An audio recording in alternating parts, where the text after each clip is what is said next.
Welcome, Sorgy Squad, and welcome to a really special guest, Laura from Show Me an Adventure.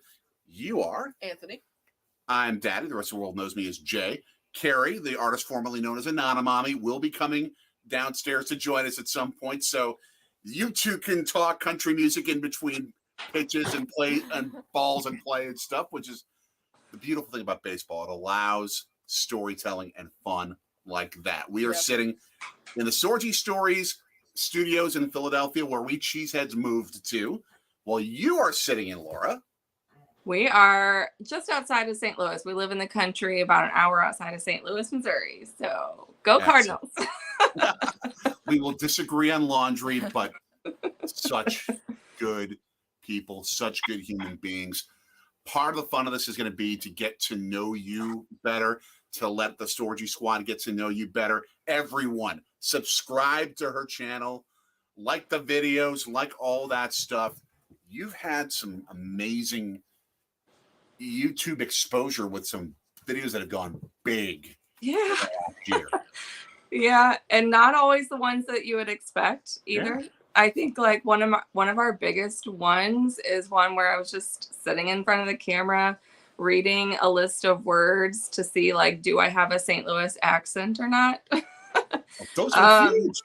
And that it has like, thousands and thousands, like tens of thousands of views. I don't know. I haven't looked it up in a while, but yeah, like not the ones that you would expect. I've learned that from YouTube, but it's fun. Like I love our little community.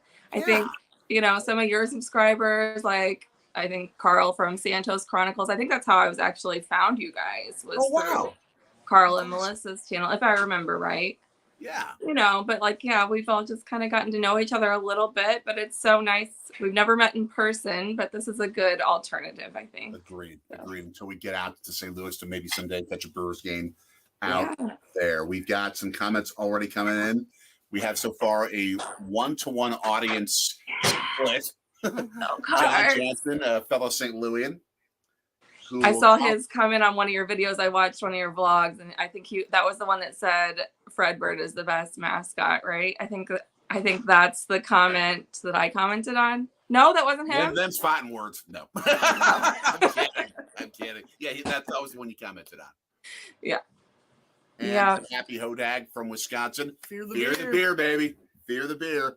And right smack dab in the middle, a Cubs fan, Scott Michelle. Hey. Yeah, I'll just. I don't want to offend your subscribers.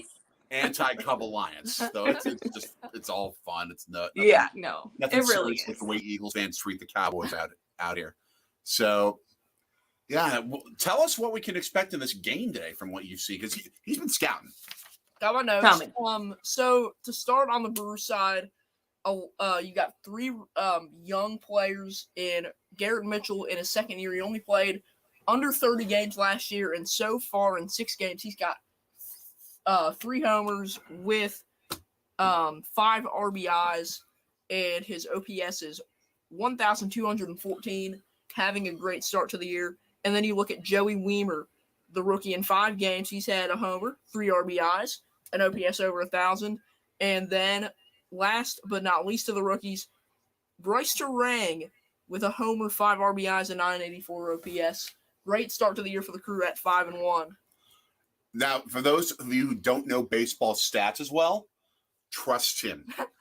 Those are Mongo good stats for week 1.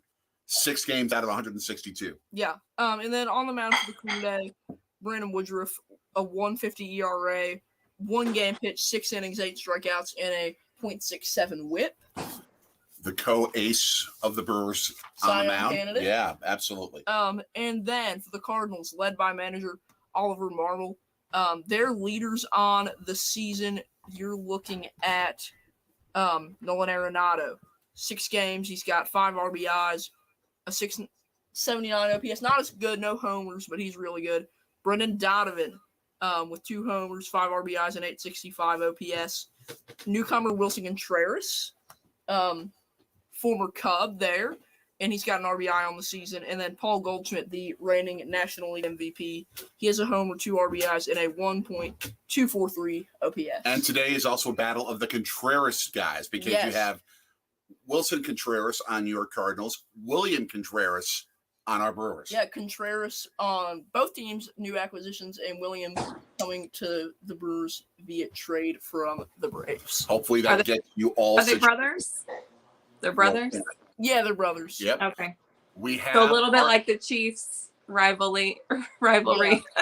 Right. We have a special guest now coming in.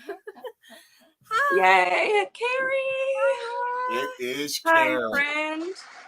Hi, how are you? I'm good. It's so good to see you. You too. I'm so glad this could work out.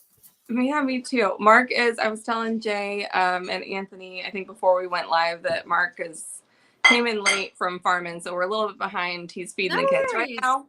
So, but he'll be on. He'll come sit with me and watch the game later.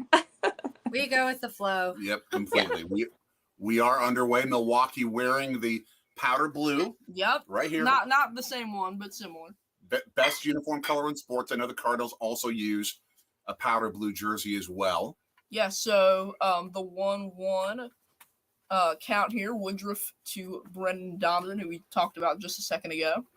Part of the fun of baseball is to be able to get into stories and conversations in between the action. So if we're ever, I will apologize in advance in moments, Laura, when you and Carrie, for example, may be talking about the greatness of 1990s country, and all of a sudden, oh my gosh, there's a home run! Or something. Yeah. So I apologize in advance. That's We awesome. have our third special guest tonight, Mark. Hello. How are you? I'm here. Those days happen. I made it. You made it. Well, thank you. We're twins. Yes, That's you awesome. are. I love it. That is awesome. He just wanted to be like me. I bought the shirt, so you wanted to be like me. Excellent. We should go over some of those comments that have been coming in. Yeah. Happy Hodag. His name, by the way, is a derivation of a country music festival. Oh, I didn't know that. Yep. He has been to St. Louis a few times. Fantastic city. We'll dive into the awesomeness of St. Louis as the night goes along. We've been there once. Donovan struck out the swing, by the way, so 1 out here in the top of the first. He'll keep us updated, trust me. Telmater 7, I believe, if I'm pronouncing that right. Tom Meyer. Tom Meter, perhaps. Yeah, something like that. Great looking jersey. Why don't you stand up a little bit and show it off here? Got the Robin Yount baby blue. 1982 Robin Yount powder blue jersey. The year the Cardinals beat us in the World Series. That was kind of bad karma wearing that tonight, wasn't it? No, Sorry about that. it's the best the Brewers have ever done. We look at it as the positive. Yeah. Prime time travelers coming out of Florida. Just wanted to come in and say hello to you all. Enjoy the game. Go Detroit Tigers. Yeah, the Tigers, I think they played earlier today. Let me see if I can pull up their score. As you do that, ELS Train Super 501. Hey, go Brewers. It should be a great series, as it tends to be. Yeah. Between these two franchises. It does. Always. Yeah. Our teams have been through so many fantastic battles, probably in the last 15 years. Yeah. I mean, Well, they've been the two most competitive teams in the division. So anytime you have the two most competitive teams in your division, you're going to have a little bit of a battle at the top. Mhm. 2 outs after Burleson hits a shot to Weimer and right. And the Tigers lost 6-3 to the Red Sox today. Oh, man. At some point, we will have to share the, is it the Jed Jerko? Yes, The Jed Jerko. Jerko moment? we each have had them. Jed Good player. Jerko he's retired now, but he is from West Virginia. He went to West Virginia. They went to WVU and played baseball for them, and was with, I think, San Diego for a while. Yep. Came to the Brewers. Was on the Cardinals. Then- No, he was on the He Cardinals. was on the before Cardinals Brewers. before. Okay, that's right. He was on the Cardinals before the Brewers. So when he was on the Cardinals, and then Miller Park. We went to a game, and so when he came up to bat, I'm cheering. I'm going crazy because like that's my guy. I don't care he's wearing a Cardinals jersey. That's my guy.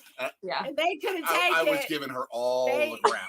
They could not take it. Sometimes you got to cheer for the name on the back of the jersey instead of the front. Cardinals fans do that.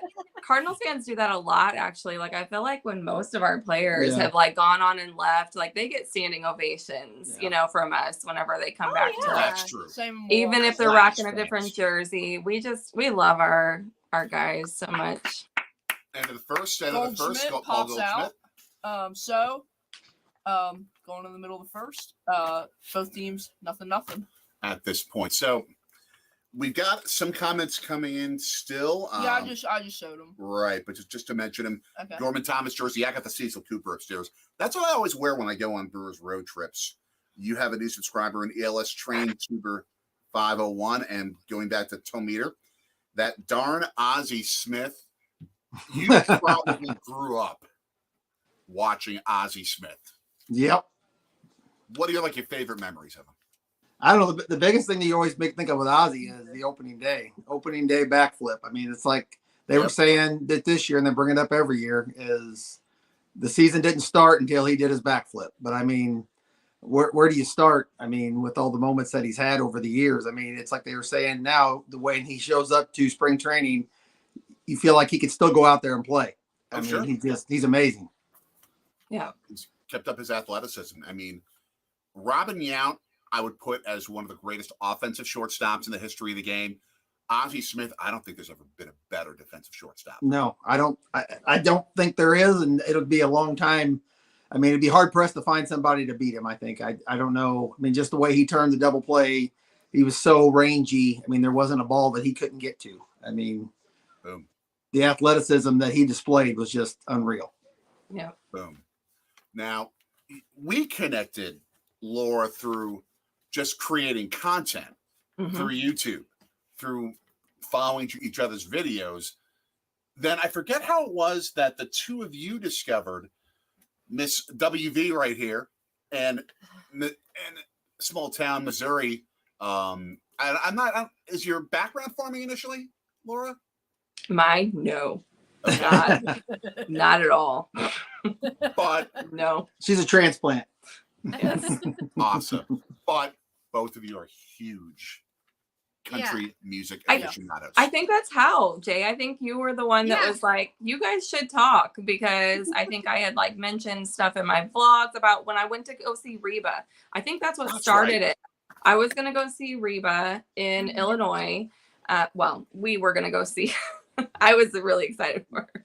He's seen her before. It was my first time, so I was super excited. But yeah, that's what it was, because then you had commented on my video and said, "Oh, you and Carrie would get along great. She loves country music and the '90s and Reba and all of that." So, you on Yelich? Yeah, Yelich opening up the game on start of the lineup for Milwaukee. But I did I call you on that comment, Carrie or Anonymami? Who knows? That's thankfully changed over the years. Who knows? That's been a while ago, because we've been, DMing off and on IG. A couple of years. Instagram, Carrie and I talk quite often. Yeah. Reba put on a great show. Yeah. Speaking of Reba, let's get back to that comment from Happy Hodag. She's Reba amazing. putting on a great show the couple of times that you saw her at Hodag. Now, Hodag is a major country music festival in northern Wisconsin. Oh, okay. Very cool. That we never went to. Yeah, no, we never went to. Bucket list. Never went to any of the, there's one in Oshkosh. There's another one down that's, the name of it is escaping me right now, but there's there were one, Yelich striking out. The Jay's work schedule, I just never wanted to go by myself. I understand. Raise up. The AJ shows Tampa Bay Rays are undefeated at 6-0, trying to make that 7-0 tonight. Goodness. Up against Country Thunder. There's Country Thunder, and then there's another one. Yeah. Oh, really? Yeah, there are two in southeastern Wisconsin that are huge. Mm-hmm. So, and I would imagine you've probably gone to your share, Laura and Mark. Oh, we've been to several concerts. I've never been to I've never been to an actual like Festival. yeah music festival. I've Do been they to, do those here? I've never done like an actual music festival in St. Louis other than like I think like alternative music like they do like the Point does that River Fest, yeah Point Fest. Point Fest and things like that. But the country music, I mean to say they've never done like a festival here where it's been multiple acts at the same time. Which you would think like Branson. Isn't Branson supposed to be like country music? One, I mean, I guess that's Nashville, but like, you know, wow. Branson's like the Nashville of. Yeah, I can't think of any really in Missouri other than just like regular concerts. You know, where you'll have 2 or 3 acts. You know, I think maybe 4 and some of them and stuff like that. You know, I've been to several concerts over the years, but never an actual music festival, I would say. I love going to state fairs, especially like the ages that we're at now, because they like a lot of the older country music artists that I loved in the 90s are now like, you know, older. I don't want to pick them. As if they're going to be watching old music or older artists, but now they're like coming to all this local state fairs. Yeah. So like we've seen a lot of country artists just that way, like just at our local little county fairs. But they don't really do like, I guess, music festivals really in Missouri. I mean, not that I can think of any big ones. That's surprising. I would imagine there are particular individual days of Milwaukee's Summerfest that would be right up your alley. I mean, I mean, we didn't necessarily go to a lot of those shows, but there were a lot of country artists there. Yeah. They usually have a couple different, you know, they'll have Luke Bryan. He's a big one that comes to Summerfest. I'm sure Carrie Underwood has. Yeah. I'm trying to think of who else, but Man on First for Tellez, the 1-1. yeah. So the Happy Hodag. Happy Hodag, yep. Yeah. So I'm so sad to hear that the Oshkosh one doesn't exist anymore. But Adventures of Scott and Michelle, that's awesome that you went to Country Thunder at Twin Lakes. That's right, Twin Lakes, Wisconsin. That's awesome. Oh man. Yeah, I know. I feel like I missed out.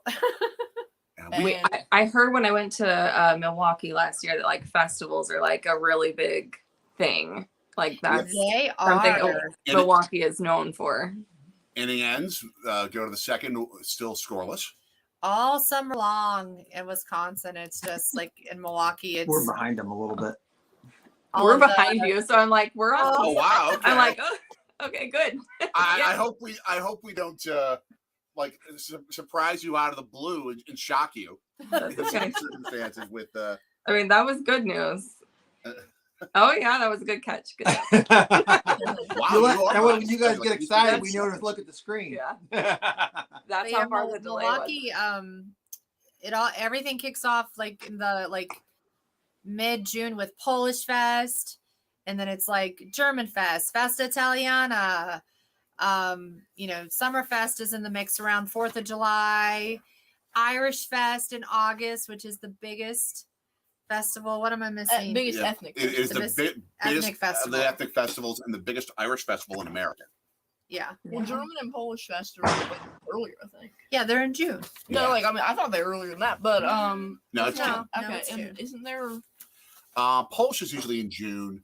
German is usually in July. Yeah. Festa Italiana is in July. Irish Fest is in August. And Laura, if you're a fan of bluegrass, Mark, if you like bluegrass, a little bit. Yes. The link between Gaelic Irish music and bluegrass is ridiculous. Yeah, I could see it. Yeah, I can see that. I think that's bluegrass reminds me of like Silver Dollar City, which that's like music. Bluegrass is a little bit more. Usually has I don't know, the instruments. I think it's a little bit of banjo type music in there, and a little bit more. I don't know exactly how to put it. To be quite honest with you, but didn't Alison Krauss do some bluegrass? Yeah, she was. She's kind of like bluegrass. Dirks Bentley does a little bit of bluegrass. He even has when he comes out and does some of his at the beginning of his shows. He does a little bit. He actually has kind of like an alter ego. He calls himself. I can't remember what they call that part when he comes out, but he does a little bit of bluegrass at the beginning of his shows. He's pretty good at doing that. His cover of U2's "In the Name of Love" was it Del Webb? Am I getting that name right? It was It's a country music legend that he does it with. Yeah, I can't remember, But- but it's really good. And I'm like big U2 fan. Yeah. So Mhm. I loved that. Yeah.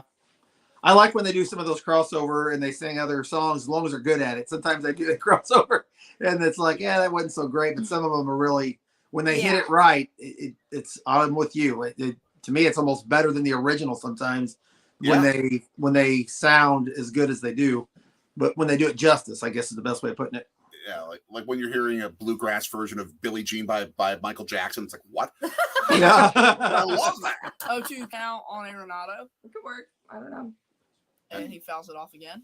I don't want to spend too much time talking country music because I know not everyone on the watching is a country music fan. But Sorry, I guys. do have one question. How was the Judd's farewell tour?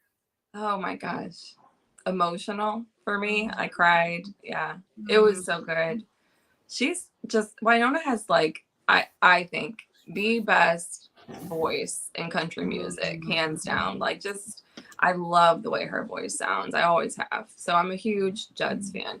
And a huge Winona fan. And yeah, I mean, as hard as that tour must have been for her, you know, and clearly it was, but she did so good. And it was amazing. No, I'm so happy you got to experience that. That's so Yeah. Big awesome. time. Big time. Great. She's great. It is a scoreless tie in the top of the second inning. Nolan Arenado facing Brandon Woodruff on the mound, who's on 18 pitches. Yeah. Again, the Cardinals 2-4 on the year, and the Brewers 5-1. Now, St. Louis was the first city that I really took you to when we started doing our Brewers road trips. If you see up here, way up there in the top corner and the middle, if you really, really super zoom in on our live video, which is really hard to do, you'll see two pictures from St. Louis, the arch from our hotel room at sunrise, which was just majestic. And we've got a pop out to the catcher. Yep, William Contreras there. One out, top of the second. But the other is you at 22 months old in Busch Stadium with ketchup face. Also, Now, was that this Busch Stadium, like the current Busch Stadium? yeah. Yeah. Yeah. Yeah, I've been to Milwaukee one time. I was happened to be up there for work, and just so happened the Cardinals were playing the Brewers when I was there, so I was able to catch a game when I was there. So At Miller Park Yeah, or whatever. that's it's honestly the only other park that I've been to. I haven't really traveled a lot to watch them in other parks or not, but I will say I really like the Miller Park, the way it was set up. It was really neat. We're going to get back to that right now, but I'm just picturing the conversations that are happening right now as Wilson Contreras is at bat for the Cardinals with William Contreras behind the plate. Yeah. That's so being cool. like, man, it was your turn to the dishes last night. Yeah. I'm so PO'd. Now I got to Contreras- slam you with a hit. Contreras Brings you back Yeah. as a Cardinal fan back when Yachty and Benji were, and and it's funny how there's that many brothers, especially that many catching brothers. Yeah. It seems like it's in the blood. Yeah. I mean, baseball has to be in your blood, especially if you're a catcher. Yeah. That is the hardest position on the field because of just the literal toll that it takes on your knees. Yeah, the toll takes on your body and then your mental capacity to be able to call the pitches, to be able to call the game. Exactly. That's why so many of them can transfer over to being a manager after they're done, because it's like having a manager on the field when they're good at it. Yes, you were correct. I had the wrong Dell on that identification. Del McClure. Oh, I was going off of Hodag. That's what I Okay, was gotcha. Yeah, I was. So 2-0 to Tyler O'Neill, who so far this year in 6 games, he's got a homer, 2 RBIs, a 278 average, 760 OPS. Let's see what he does here. 3-0. Hi, Cheese. Yeah, the odds are good that he's going to walk on this. Now, Yeah, 2 outs. so you went to Miller Park, now American Family Field, on a work trip. I know, Lori, you went up to Milwaukee recently in the last year or so. Yep. What was your favorite part? Of Milwaukee. Yeah. I think the lake area, just being by the lake. I was there for work, and so I was with, coworkers. We were a little bit limited on time because, we were there for work. So we didn't get done usually until like 4:30 or 5 in the evening. So we didn't have a whole lot of like daylight hours to explore, and like a lot of the museums and things that like you might have wanted to see were closed by the time we got done working, but that was probably my favorite because we were there, and it was like, by the time we got there, we were able to walk around and see like sunset. What happened? Something happened. I can tell what your face is. Tyler O'Neill strikes out swinging. It was good. Yeah. Come back and got him. Yeah.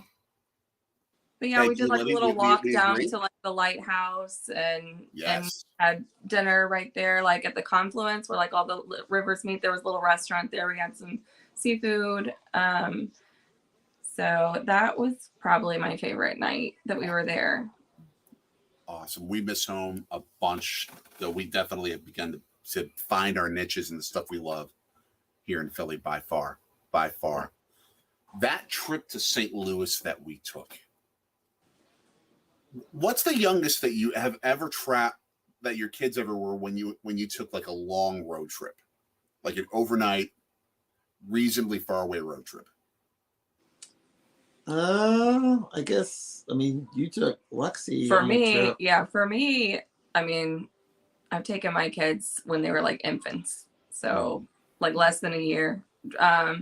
Probably the longest was Lexi was about just right before I met Mark, because we're a blended family. So I had kiddos before I met him.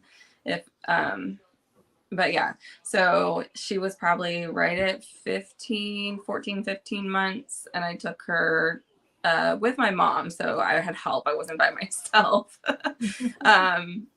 But her and the boys, we all went down to Clearwater, Florida, which is about a 15-and-a-half-hour drive from here. That's a hike. Yeah. And we're doing that same trip actually this summer. We're taking all the kids Nice. on a family trip. And he's so skeptical. He's like, we're going to be making them walk by like Tennessee. We might not make it to Clearwater. We might just have to pull over and stay in a hotel. Don't blame you. Do not blame you. But Mark, imagine having a baby at 22 months old. Yeah. And you're like, we're going to go on a 4-day road trip, kid, and trying to handle all that. You think you could do it? I think it would depend on. I think every child is different. I'll just say that. So Agreed. I think it would depend on the kid and how they handled it would be the biggest thing. Yeah. Because we had been to 2 stadiums already. Yeah. On list, because obviously going to Miller Park in Milwaukee, and you were inside mommy's tummy when we were at Dodger Stadium in LA. Mm-hmm. And you were not yet 24 months old in September 2011. And you were like, I needed a break. I was so tired and so stressed, and I just needed a break. I needed a reprieve desperately. because she was a nanny as well as taking care of this little guy, and I would help them. And obviously they were back home. Yeah. But I was working long hours. I was working 2, sometimes 3 jobs. Walker Contreras. Carrie, did you know that I used to be a nanny too? I did not know that. I did. Yeah. Oh my gosh. So before I always worked in early child care. Like I worked at child care centers. Yeah, me too. Yeah. And then I was a nanny. My last job before I started working for the state, I was a nanny for 2 little girls. And then I got pregnant with Lexi, and I was like, I cannot.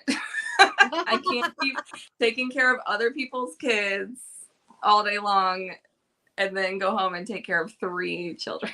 I was like, fast interruption to Mitchell up. Go Pack Go with a comment. Keep going. Yay.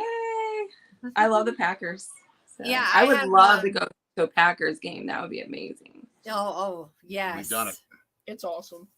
Even though Rodgers isn't there anymore, but Yeah. Yeah, we're waiting for the trade with the Jets to happen, though. It could now be the 49ers. Who knows? Yeah, well, we're hearing that it's looking more probable. This is from ESPN this morning that the deal will be done on day one of draft day. Okay. Or day one of the draft. So that would Think be about it. 27th. Yeah, so 20 days away.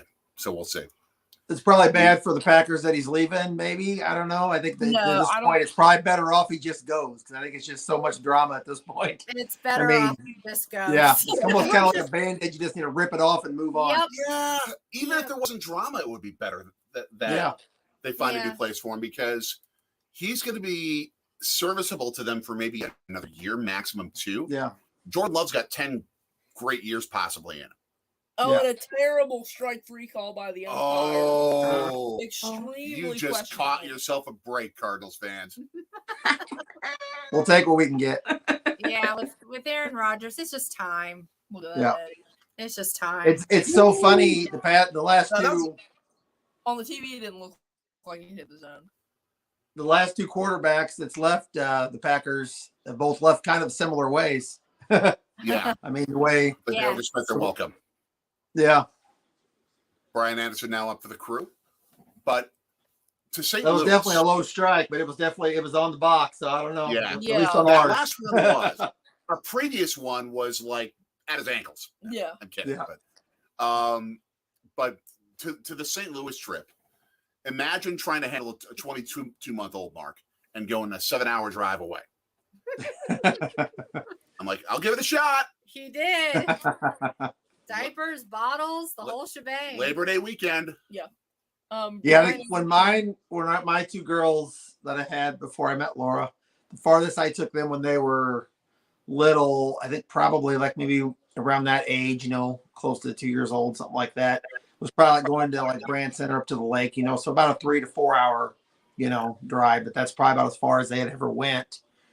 We did go to Indiana, I think when Paisley was, I think she was probably 3.5, maybe like by then, I it think. was before you met me though, so she would have been younger than that. Huh? I thought that was the age when you met me. She was probably like 2, I think, when you took that. Yeah, maybe trip. 2.5 is what I'm thinking. Probably. It's hard, the years run together, Yeah. but We understand. yeah, we went to Indiana then, and I think that was about, it wasn't too much further than that. I think it was about maybe a 5-hour trip, I think, something like that. So that's probably the farthest I've went with, but like I said, she was a little over 2, I know for sure. But yeah, so like, it just depends on the kid, Yep. Every kid's a little bit different. Some of them travel better than others. Understood. no, Understood. for sure. For sure. And Brian Anderson strikes out, swinging 2 out here. One One man on in the bottom second. Good evening, CJ. Hey, And John Jansen, Cardinals fan in the house. them's fighting words. No. I agree. I mean, John, you have a good point. I agree. Fredbird is like the cutest mascot. I mean, I don't know if he's the best, but he's the cutest. I just adore him. He's so fun. I love Fredbird so I can much. think of so many cuter mascots. I'm kidding.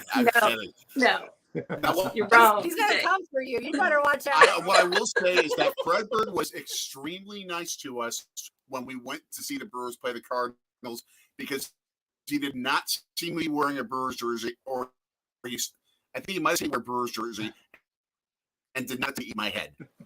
That's what he always does to visiting team fans. Is Yes, Yeah. yes, that's what like he's right known on for. top with a big D. That's what the Fanatic was doing today. He was slapping some dude's head, just going crazy on him. Will and D, our resident Nats fan in the house. And resident Notre Dame fan. Yeah. Thank you, John. Thank you. Yeah, it's a tough road right now, but we are blessed in a lot of ways as I look for my next at this point to help take care of this family. We're going to make that happen. God is with us. We're going to make that Frank happen. walks too I'm long. not going to try and go too religious here, but yeah, we're going to make this work. And nice. So Nice. now it is up to the rookie Joey Weimer, who we talked about earlier. We will see how his AB goes. Now, what we loved when we went to Busch Stadium in St. Louis were a couple of different things. One, especially if you have the right seats, the view with the arch in center field. Oh, you can't Yeah. say Just majestic. Yeah. Yeah. Absolutely majestic.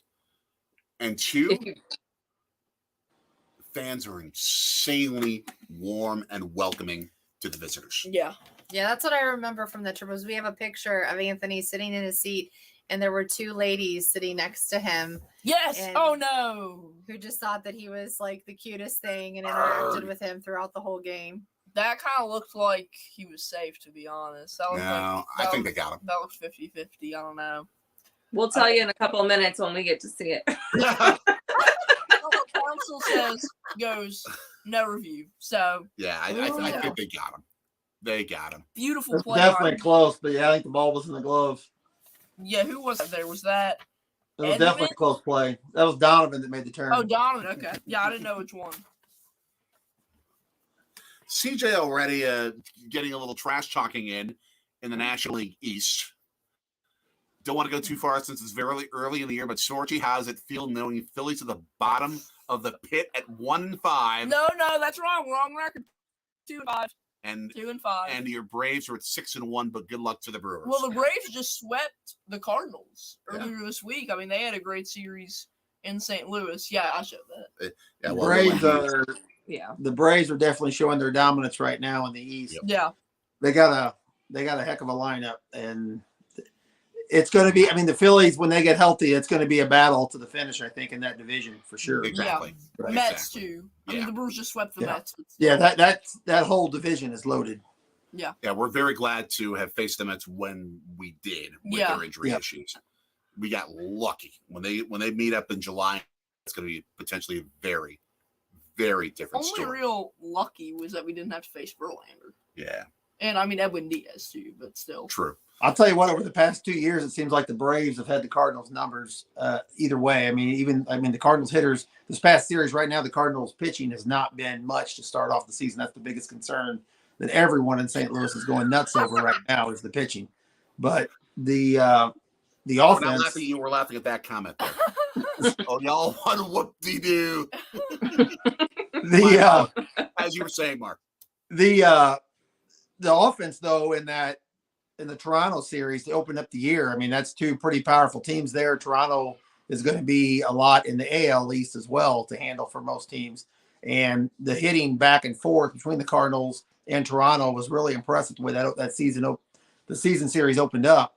But the Cardinals bats went a little bit cold there in that Atlanta series, and the pitching just was not enough to mount up to Atlanta by any means. But Atlanta, either way, over the past couple of years, has just had the Cardinals number. They can't. Ever since I think the Cardinals stole that game and made it to the ALC or the NLCS a few years ago and knocked Atlanta out. I think ever since then, Atlanta's kind of got a chip on their shoulder. They bring it every time they play us. Big chip on the shoulder There we go. by massive far. And by the way, I mean, yeah, Atlanta's done that to everybody. They took out the Brewers en route to the World Championship in 21. Lucky they didn't. They were unlucky to not go as far last year at all. Yeah. Now, with the amount, how many Cardinals games would you say you've been to in your lives combined? I usually In person?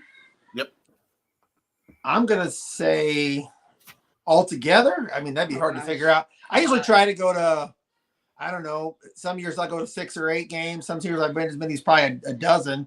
That's probably about as many as I usually go to in a year. If I get to about 10 or 12 games a year, that's probably quite a few. The last couple of years I haven't been to probably quite as many. I was gonna say since COVID on it, like since the year 2020, Yeah. we haven't been to as many I think games. we went to 3, maybe 4 last year. 3, I think, last year. But yeah, I've been to several playoff games. I've been to, I've never been to a World Series game.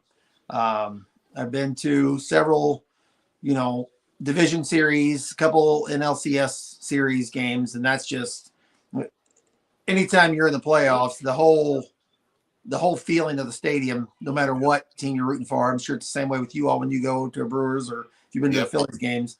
The whole demeanor. If you can go to one playoff game, it to me it trumps 6 regular season games Yeah. because it's just there's nothing like it.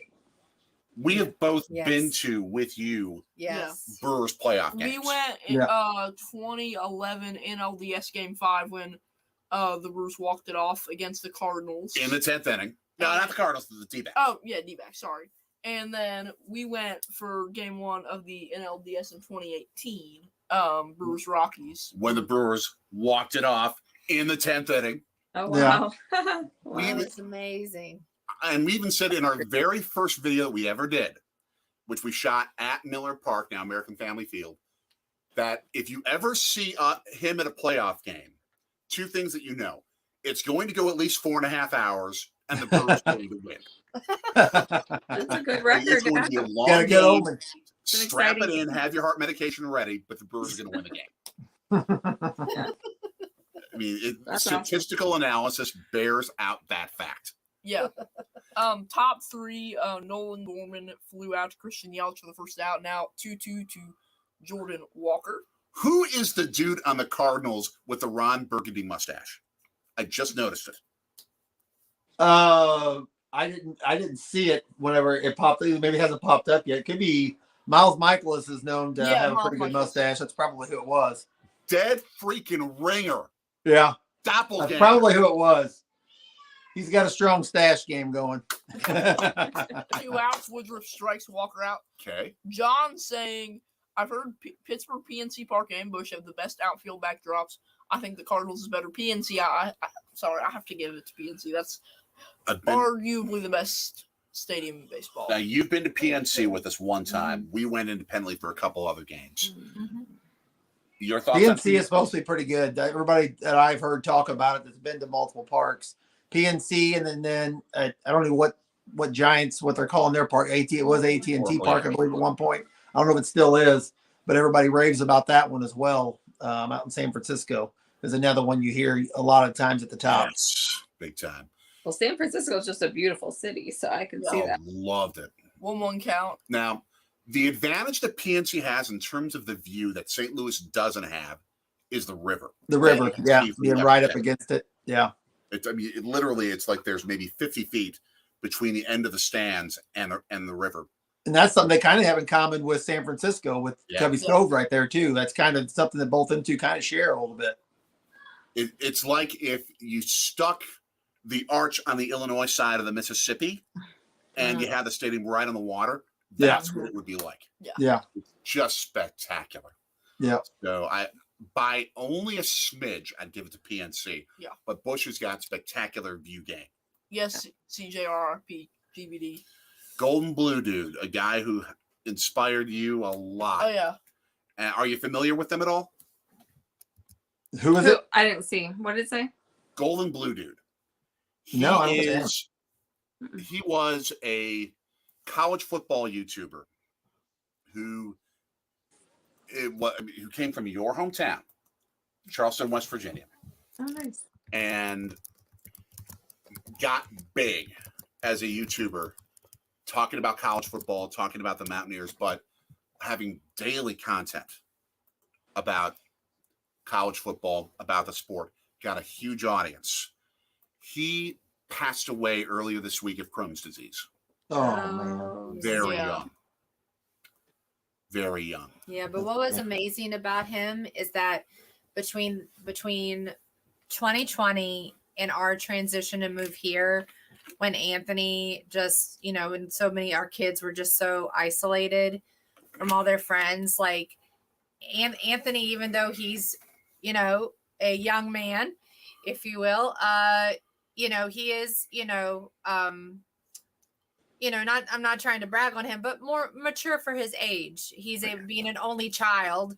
He connects with adults very well. And so he just really, with our supervision, just really got onto that channel and was just, Golden Blue Dude was so welcoming of him being a young viewer. And, didn't know his age, of course, but just knew he was a young man. And Anthony would call in and he'd be like, this man is impressive. This young man knows what he's talking about. He built a really good community. Yeah, and he built just a wonderful community. Anthony has a friend, a fellow YouTuber, who's a little bit older than him, who's become a good friend through Gold and Blue Dude. So it just helped give Anthony a sense of community during that Good place to hang out. That trying time for him. And so we'll always be so grateful for that. CJ, Will and D, who we saw earlier in the comments, all part of that same community. Okay, gotcha. And we're throwing in a link of I put that. Yep, to support his family because they are raising money to pay for his final medical expenses. And it could, maybe they may continue to build a scholarship fund. Yeah, maybe they have over $17,000. Goal is 15. So it's been a little crazy in the college football community, but so John Jansen says 7 games last year, 6-1, 3 were versus the Brewers. Went to the Saturday game versus the Blue Jays, 1-0 so far this year. Nice. I'm going to check our feed here. We seem to be having some issues. Bear with me. Yeah, middle of the third here. And as we are on the break, go click that link, sub these great folks up. I know we've had a few people already do that, but 5 people, I'm guessing not all of you have done that yet. So go ahead and do that. Mr. Promo. Well, awesome. You're the best. He's going to be in the industry. Trust me. You know what? I don't doubt it one bit. He's on his way. Okay. He knows his stuff. Big time. Bear with me as we set this feed so we can actually watch the game. Yeah, there we go. Okay. That's better. We're back. So for the third out, by the way, Tommy Edman was caught stealing at second base. Willie Adames tagging him. So middle of the third, as I said, and we are starting the bottom of the third now. So we've mentioned the view. We've mentioned the really friendly fans in St. Louis. The other thing that we noticed that we loved about going to games at Busch Stadium, the Clydesdales. Yeah. Awesome tradition. Yeah. I mean, is that every game they do that? No. It's usually for special events. They do it at the beginning of the season. Obviously, they'll kick off the season. They always do it. Any kind of, I think the first game of the playoffs, they usually do it like the series. They'll do it every once in a while for different like events, like for different ceremonies, but definitely not every game. They were in Philly last year for a game. If they don't have them like live going across the field, though, they'll have them like they always have them on the screen. Like, what is it, the 7th inning or something? Yeah, they'll play it. They'll play like a video of them being there for sure. Every game. Every game. But they were at the game we were at. They were live for that one. That was insane. Yeah, and then last year, at Kids Weather Day for the Phillies, when my school took a field trip to the game, they were there too. They weren't on the field. Every once in a while, I guess now that Anheuser-Busch is the official beer of MLB, I guess is what they say. But they were at because I know the Cardinals fans were a little bit in uproar that the Astros, the owner that came out with the World Series trophy for their ceremony this year, they came out with the Budweiser Clydesdales. And everybody's kind of like, what the heck? Now you're trying to steal that from St. Louis now too, or giving the Astros hell, which everybody gives the Astros hell about stealing every time they can. Yes. They deserve everything they get, right? Yeah. Yes. My gosh, the amount of time I've heard you use the name Trash Tros. Trash Tros. Yeah. Trash can bangers. A nickel for every time, we'd be retired. I didn't mind the Astros back when they were the killer bees, back in the 04 days, back then, the Biggio and Berkman and Beltran, that was pretty impressive team back then. But I mean, now, I have no love lost for them whatsoever. I don't think anybody does. I've got all the respect in the world for Dusty Baker, though. Yeah. Great manager. He wasn't part of the cheating. Yeah, no, he wasn't there by all means. You sure about that? Because last year they got that sticky stuff. You see that sticky stuff in the hair. That's true. Well, you got to have a little sticky stuff holding the ball every once in a while. You don't want to hit nobody. Man. They all do that. I mean, I know. I think most of the pitchers will flat out come out and tell you they all of them are using a little bit of something, whatever they can get away with it. They'll push. They're all pushing the envelope. I mean, but this guy's like entire hand was covered in it. Yeah. Like it wasn't And somehow the umpire didn't see it. I don't know if it was Angel Hernandez out there or what. If you're old he school can't football, see anything unless it's a bad call. yeah, trust me, we understood that. Our last baseball vlog was exactly that. Yeah. You commented on it today. Yeah, I just watched that today. Yeah.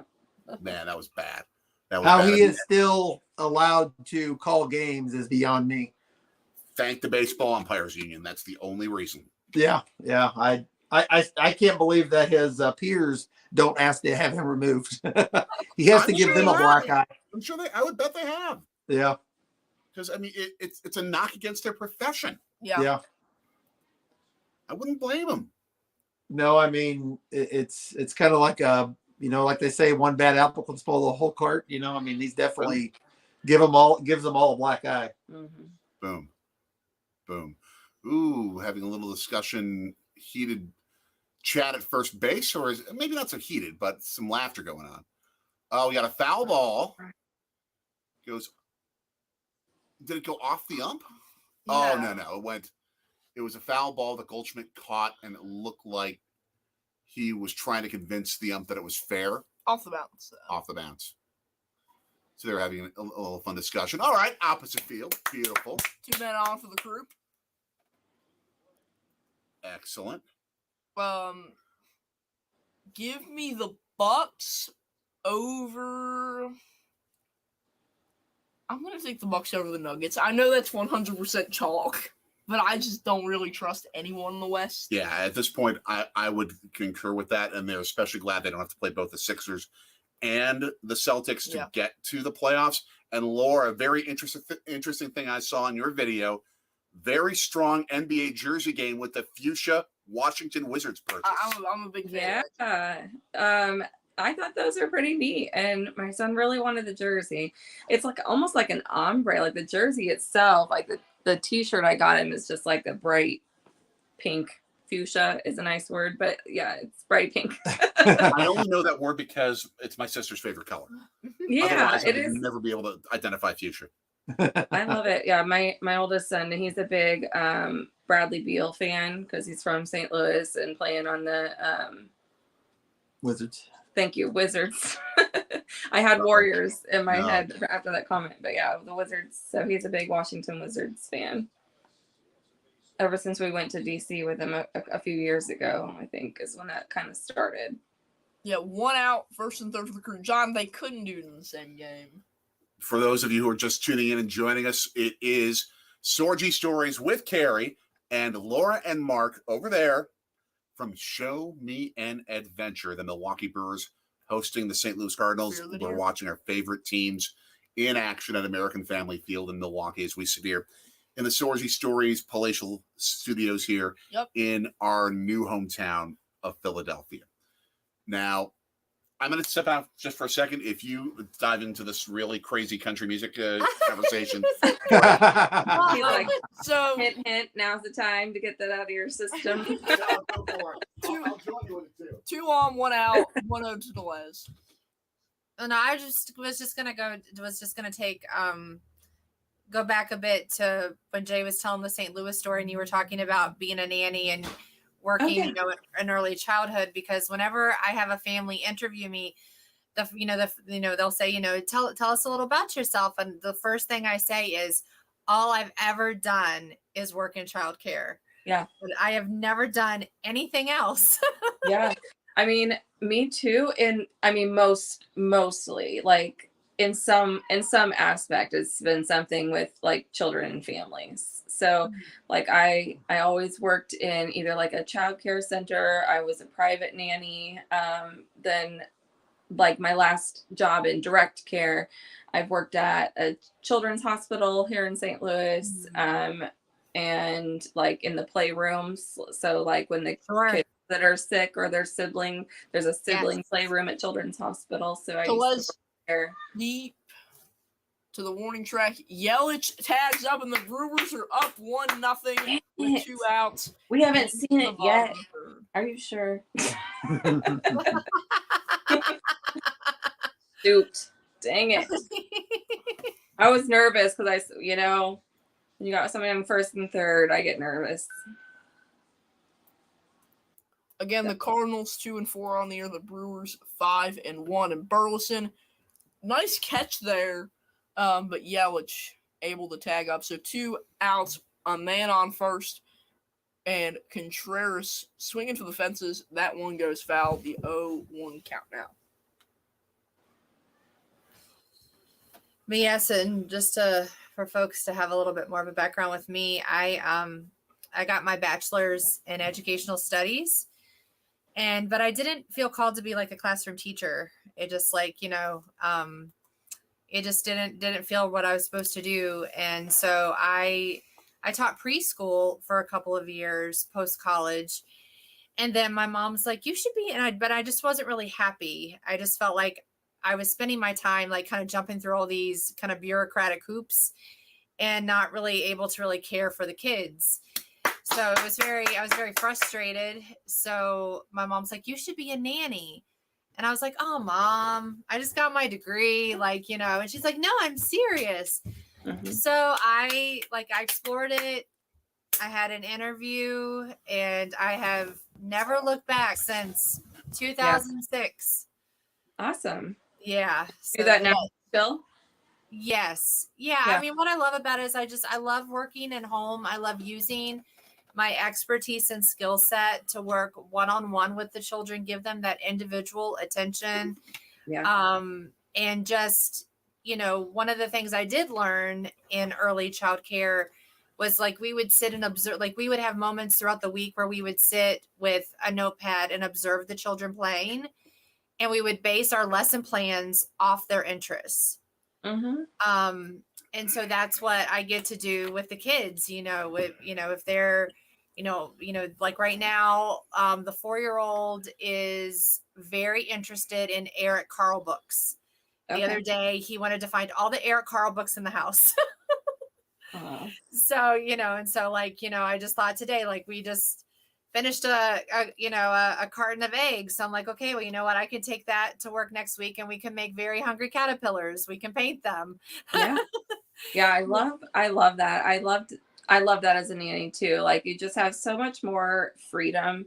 Yes. It's really like about just what that particular family wants, what that particular child needs. Dang it.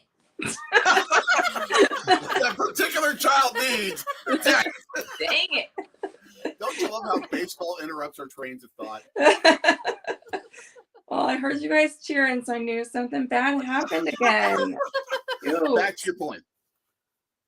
No, it's a great field. Early childhood is so important, no matter where you fall. But I was like you, Carrie. I started my at Southeast Missouri University, and I was originally an elementary ed major student, but I took one class of how to teach children math at like the elementary ed level, and I was like, nope.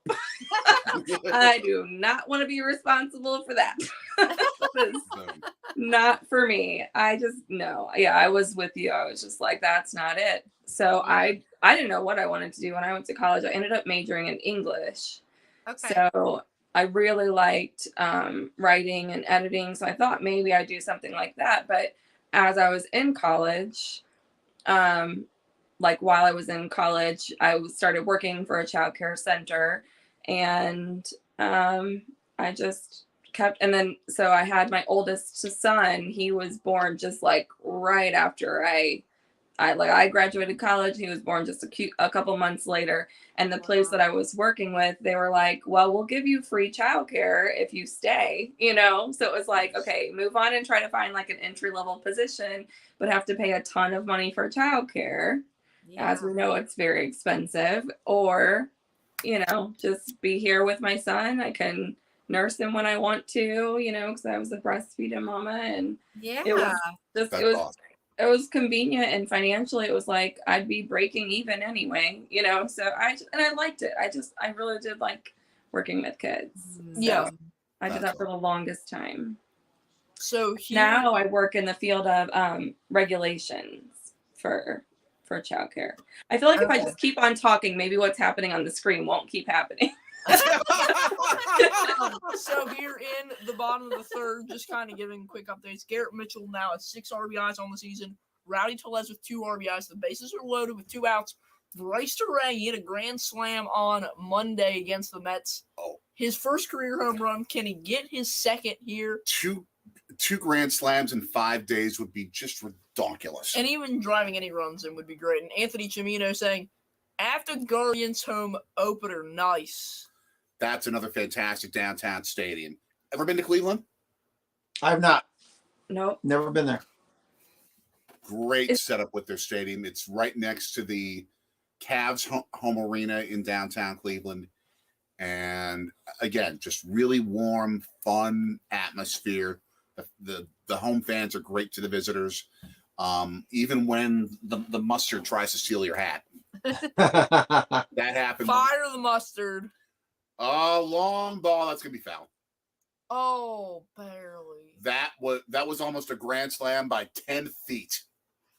Just missed it by 10 feet. So now. So we've been to brilliant. That was the no-hitter that we went to when we saw the Brewers throw a no-hitter in September 2021.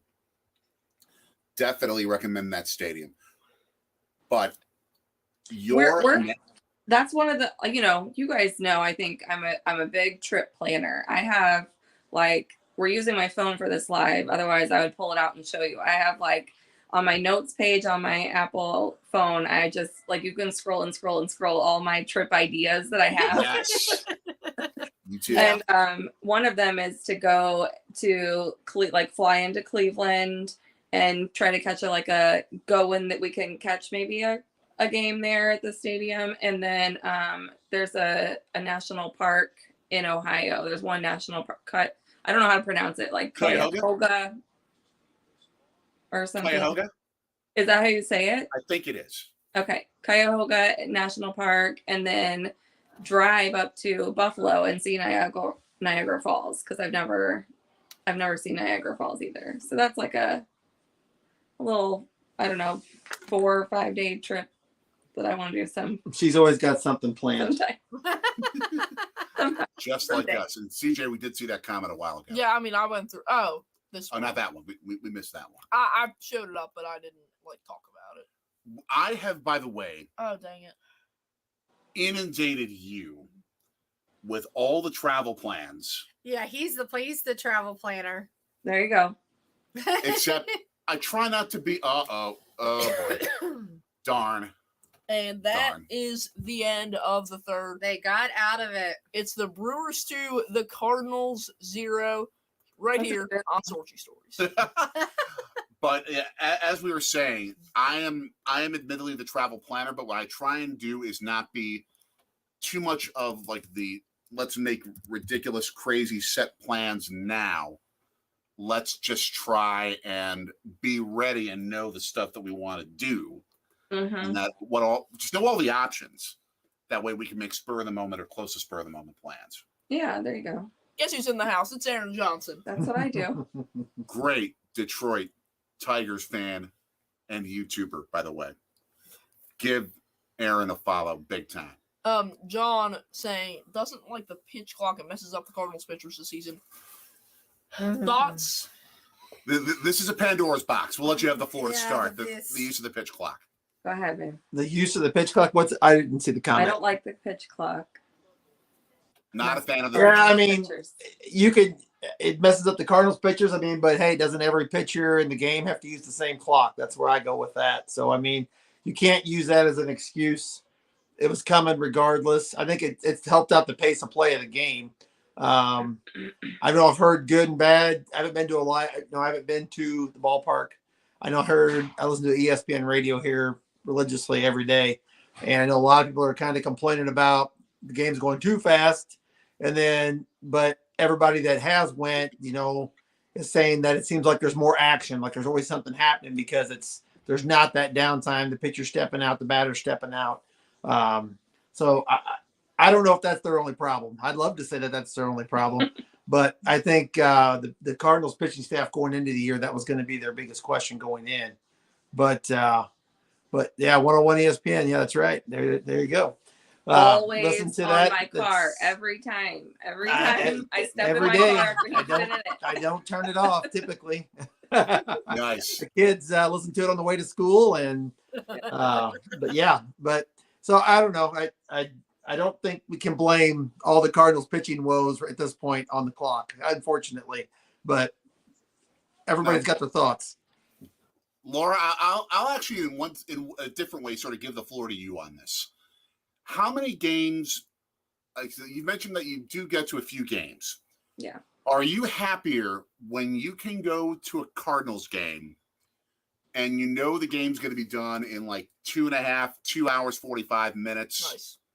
Or are you happier to be able to enjoy a game that's going to last 3 hours or a little bit longer, but you have more time in between the action to sort of chat with your husband, chat with your kids, chat with your friends who are there? What's your way of being a fan? Do you prefer the shorter game or do you prefer more conversation opportunity? I'm, when I feel like, I mean, I can remember like as a kid going to Cardinals games and just how long and drawn out they were. But we always had to drive all the way from Springfield, Missouri, up to St. Louis. And I just feel like that's baseball. Like it's supposed to be like relaxed and slow paced. And I like it. I like the slow pace, honestly. Yeah. Like I could, when I go to a Cardinals game, it's like I could be there for half of a day if it goes into extra innings, and that's great by me. I don't mind it. We go to a lot of Blues games too, though. So, I mean, hockey is like so freaking fast paced in comparison, but I like it both. Like I think that's the biggest thing that the MLB is trying to do is they're trying to mimic, trying to mimic the other sports, basketball, the NBA, the NFL, well, NFL, you go back to the NFL, their games are the longest of any of them, but they're trying to get to where there's more action on the field, trying to keep stuff moving to keep people, engaged. But I'm kind of with, I think, where you were going, having more time to sit there and have more of that casual conversation with your buddies or your family or your children while you're sitting there, being able to get up, maybe go, experience some of the stadium without missing a whole inning of baseball because they're rushing through it. That's the thing that I haven't been to a live game yet to see how that's going to be, but I kind of feel like that's going to be the biggest thing that I'm not going to like. We have had the floor. Take the floor. Well, before I do, it. I just want to say that we have two guys on, Donovan and Burleson, for Goldschmidt here in the top of the fourth. I think the pitch clock is terrible. I think it's going to hurt the game. The entertainment value of the game, especially when we're talking about no hitters, complete games, pitchers duels. It's hurting pitchers. It's creating more slugfests. Like we saw on the Cardinals opening day, 10-9. Yeah. Right? We're seeing higher scoring games, and it just hurts the entertainment value to me personally. Nice, Anthony. I do, though, just kind of seeing here, Goldschmidt 1-1 count. Woodruff with 57 pitches, and we'll see if after this inning they go to the bullpen. Any thoughts, Carrie? Well, I've been working a ton of hours lately, so my head has just been like, obviously I knew the baseball season was starting. I knew like when opening day was, but I had no idea about the pitch clock. Me neither. I had no idea about it till Anthony said something about it, and I said, "What?" and I'm not like a diehard baseball fan by any means, but I know enough about the game and have been to plenty of games, and obviously I enjoy it. That I was like, I don't like that. I don't like trying to kind of manipulate the timing of how things are happening. Yep. I feel like that is taking away from the integrity of the game, and things should just go at the pace that the pace that they're supposed to go. Yeah. I just, I feel like the pitchers and the batter, like they have enough of a mental game as it is, and now they got to worry about this clock. Yeah. I don't know. It just rubs me the wrong way. Nolan Arenado now in the game after that strikeout. Yeah. I'll say it's better for TV. Pitch clock is better for TV, but I think it hurts the in-person experience. Yeah, and that's exactly what I'm thinking is going to be the biggest thing. Is watching it on TV is one thing, but actually having your experience, your time at the ballpark Yeah. cut short because they're rushing through it, to me is, Yeah. I'm with you 100% on that. Yeah. I'm going to play a little bit of a devil's advocate, though in my heart and mind, I agree with you, and I totally agree with you. Last night, actually was on Twitter. Someone posted video of, actually it was 2 nights ago, Tom Seaver with the Mets and an at-bat against Pete Rose when he was with the Phillies. Agreed, John. And I went and timed the pitches. This was from 1983, 40 years ago. The average amount of time between pitches was 17 and a half seconds. Right now, the pitch clock rules are 15 seconds when a runner is not on base, 20 seconds when a runner is on base. And no one. Okay, good. That's What not happened? as I thought it was going to be. You're happy. But that's right. We haven't got to it yet. We're still behind you. We're still like, We're in suspense. But it's right smack dab in the middle of where the pitch clock rules are today, is what they were doing back 40 years ago when I was just becoming I was a little wee baseball fan. And it's like, all we're doing is going back to that time era in terms of how long the games are going to be. You can still have some fun. You can still have the conversation. oh, boo! Uh-oh. Boo! Pitch clock violation on Woodruff. Boo! And this is the main issue that I have with what they're doing with pitch clock violations. You stink, Blow! Is that if he violated the rule, he violated the I'm rule. still gonna yell, Blue. But they punish you if you're a pitcher who violates the pitch clock rule. You are punished by a ball being added to the count and giving the hitter the advantage. If the hitter is the one who breaks the pitch clock rule, then the hitter, much better. There you go. Much better. No, not no, but yes. Yes. But the hitter then gets punished with a strike in the count. Yeah.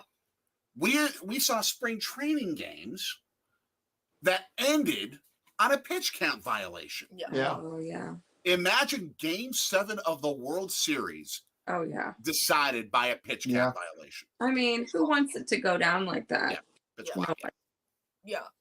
As we're on the break, do you mind if I kind of run through the scores? Yeah, I'm just gonna Well, step out for a second. Once I'm wrapped up with what I'm saying, yeah, absolutely once go we're ahead. wrapped up. Okay. But to me, for a pitch clock violation, don't make it balls and strikes. Yeah. Create a foul system like you see with basketball. If you have X amount of violations in an inning or X amount of violations in the game, you're out of the game. That still says we need to nip this in the bud, but you don't have as direct of an outcome on the game because of a pitch clock. Yeah. It's ridiculous. Yeah. I don't disagree with you there. The fact that a game can end that way, to me, is a major miss by the MLB, and the Players Association both, to let something like that go through. They had to think of that. They think of every scenario. I've not witnessed a game in that way. I know they had a couple of them that did. But yeah, like exactly what you said, Game 7, the World Series, playoff game, whatever it is, and your season ends because of a 1 second on the clock. I mean, that would be hard to take. When you were shaking your head, love, about that, Yeah. that tells you how much of a travesty it is. Yeah. Go ahead, kid. Okay, so as I'll be right back. before we come back, very quickly, the scores from the league today. The Mets taking down the Marlins, the Cubs beating the Rangers, the Phils getting their second win of the year over the Reds on the home opening day for them, O's over the Yanks. The Twins took down the world champion cheating Astros 3-2. You can tell he's fair and unbalanced. We're okay with it.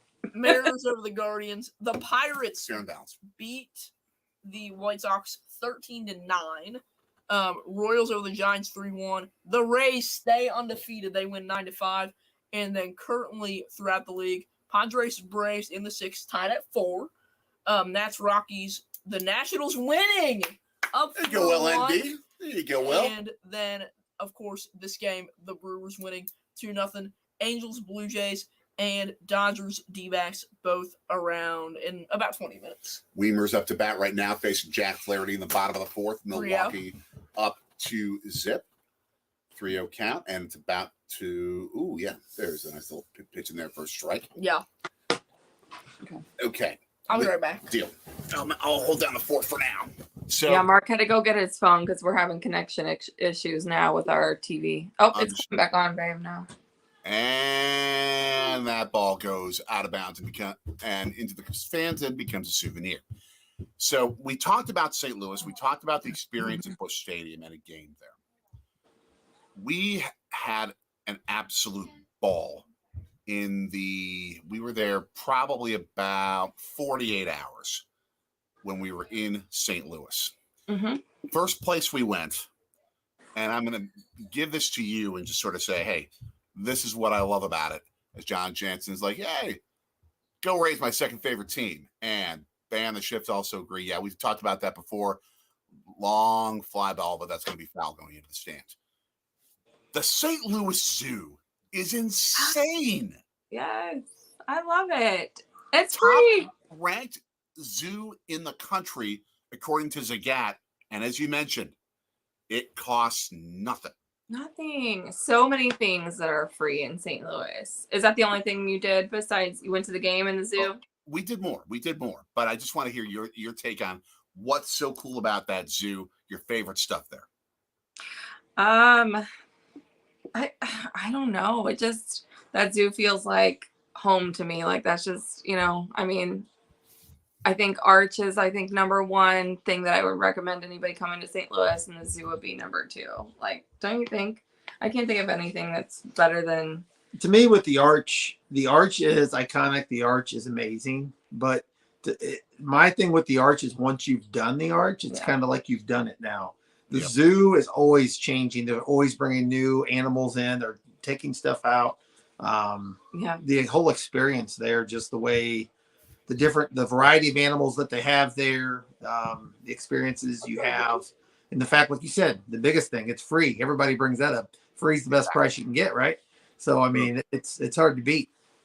Yeah, I just think it's in a nice spot. It's in Forest Park. It's just a beautiful area of St. Louis, right smack dab in the middle of the city. So, a lot of other close things, in close proximity to it. That's the other big thing with it. Yeah, because not only, I mean, you can also park for free too. Like you do have to pay for parking if you go to the zoo, but not if you're willing to, park anywhere in Forest Park along the side of the road and walk a little bit. We like to park by the art museum when we go. But yeah, we've got the History Museum, Art Museum, Science Center, Zoo, the Arch, the museum at the Arch. It costs to go up in the Arch. But I mean, all those things are free. Like it's a great city, I think, to visit for families, and people are scared about the crime and stuff. And don't be. Yeah. I mean, the only bad thing, I've lived here, since I was in high school. And the only bad thing that's ever happened to me personally, knock on wood, not to say that it can't, and it hasn't happened, there hasn't been horrible crimes in the city. But the only thing bad that's happened to me is, 5 streets or five blocks down from my family's house in the suburbs. My purse was stolen out of my car, but that was nowhere even near the city. So we've got a challenge. Don't mean to interrupt, but we have a challenge call coming up as the umps initially ruled that the Cardinals second baseman was pulled off the base as attempting to get a double play into action. And it was first just ruled the fielder's choice, but I believe he caught the ball. Yeah, he caught the ball, and it looked like his foot was on the base, so they got the out for a double play. Yeah, I mean, one of the angles looked like he was on, but the more definite one looked like he was off. I think it was on. It'd be here, right there. You can see his foot. Oh, yeah, that's a better angle. Yeah, his tippy toes, he was on. Yeah, he was dragging the bag. He barely kept it on there. By his toes. Exactly. John, you're right. Like if you're sports fans, for sure, go to a Cardinals game if you come to St. Louis or the Blues. Exactly, John. Even if you're not really a sports fan, I feel like the energy alone is at a Blues game, Cardinals game, both. I mean, it's just they're really now with fun. St. Louis City too, with the soccer team. That's the games yes. there. Yeah. XFL. I mean, I cannot wait to go to a soccer game and an XFL game both. I'm so excited. Everybody's so excited that football's back in St. Louis. That's Both huge. kinds of football, country and western, as we like to call it. For those that don't know, that's a reference to a Blues Brothers line. But yeah, I mean, St. Louis's sports scene has just exploded during the typical sort of football offseason with both MLS and XFL. Oh yeah. Yeah, I mean, XFL starting so many new football leagues coming in. Yeah, absolutely. Really good. Yeah, hopefully hopefully this rendition of the XFL will be able to gain some momentum and stick around. St. Louis is definitely leading the charge on keeping it going. That's for sure. With the attendance and the same way with the first rendition back in before COVID took it out. I mean, they were kind of leading it. I think there's a few tweaks they need to make to some of the cities that they have some of these teams in. I think the biggest thing that I think is a big miss is they're putting a lot of these teams in other cities with NFL teams, where obviously St. Louis doesn't have an NFL team, which is kind of a big thing to do about the whole way that went down. But I know, just horrible. But anyway, I think putting some of these other teams in some of these cities that don't have NFL teams in them, I think would catch a lot more. I think they could pull more fan base in. I think the biggest thing on that, though, is finding, I guess, a stadium, that would be able to support it. Is probably one of the biggest things on that. You study that a ton. I have a list. Here's a list. Portland could work. I mean, Portland's just off the top of my head. You have Sacramento. You have San Diego. That's just on the West Coast. And San Diego was a big one. I thought they missed out on with the Chargers. Yeah.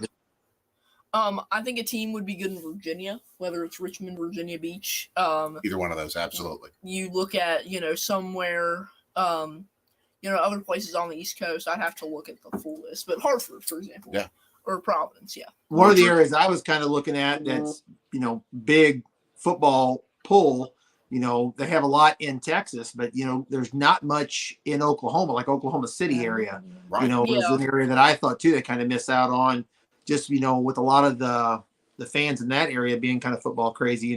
Yeah, college football is huge in Oklahoma. Yeah. So, Problem is OKC doesn't have a stadium. Tulsa Yeah, does. that would be the biggest thing. yeah. You could put one in Tulsa, and that would work, because Tulsa's almost as big as Oklahoma City. And they could use the Tulsa Golden Hurricane Stadium. Exactly. Yeah. Yeah. Absolutely. Yes, John. I got a little bit of a laugh out of that By far. when the Battlehawks said they were moving to LA. Yeah, that was not funny. April Fools. Their Instagram page I think is hilarious. I love following them on there. I share the Battlehawks their stuff to my my Instagram stories all the time. I'm not super active on Instagram. I mostly use it to DM Carrie, but Just talk amongst yourselves, 90s country. Yeah. yeah. No. Or when she's helping me plan a trip to Milwaukee, or yeah. But I'm not super active, but I do watch their videos. I think they're hilarious. They've got a good, so whoever's doing their social media is pretty good. So yeah. The best April Fool's stuff that I've seen is from a site from our old hometown of Milwaukee called onmilwaukee.com. They're part news, sort of part Milwaukee culture slice of life.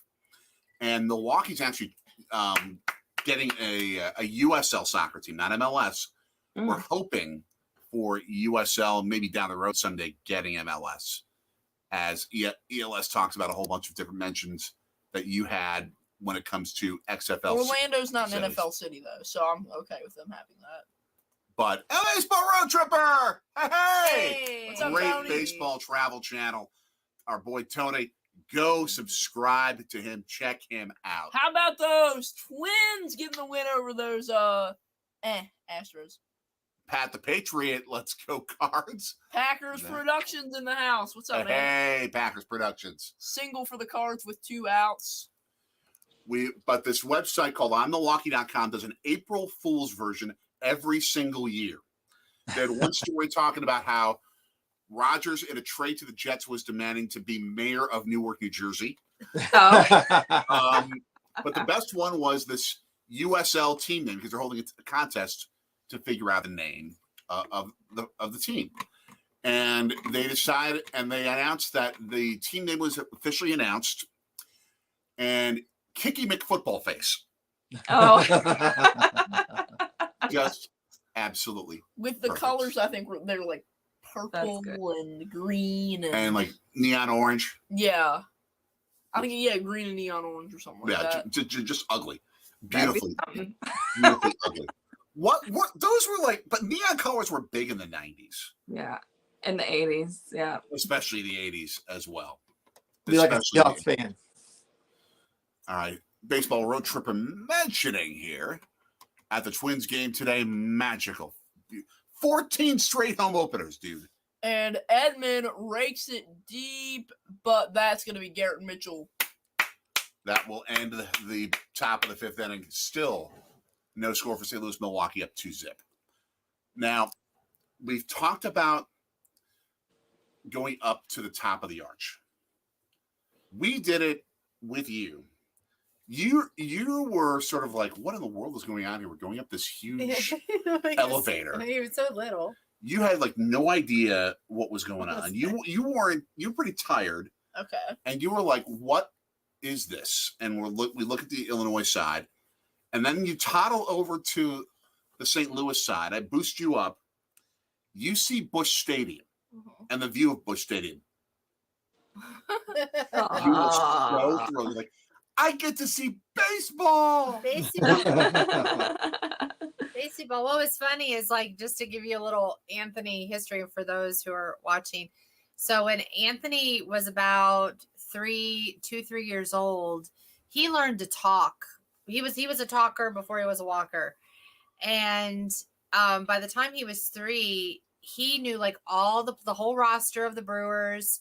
We would go to the Brewers team store and get the yearbook. When he was 2, we got the yearbook.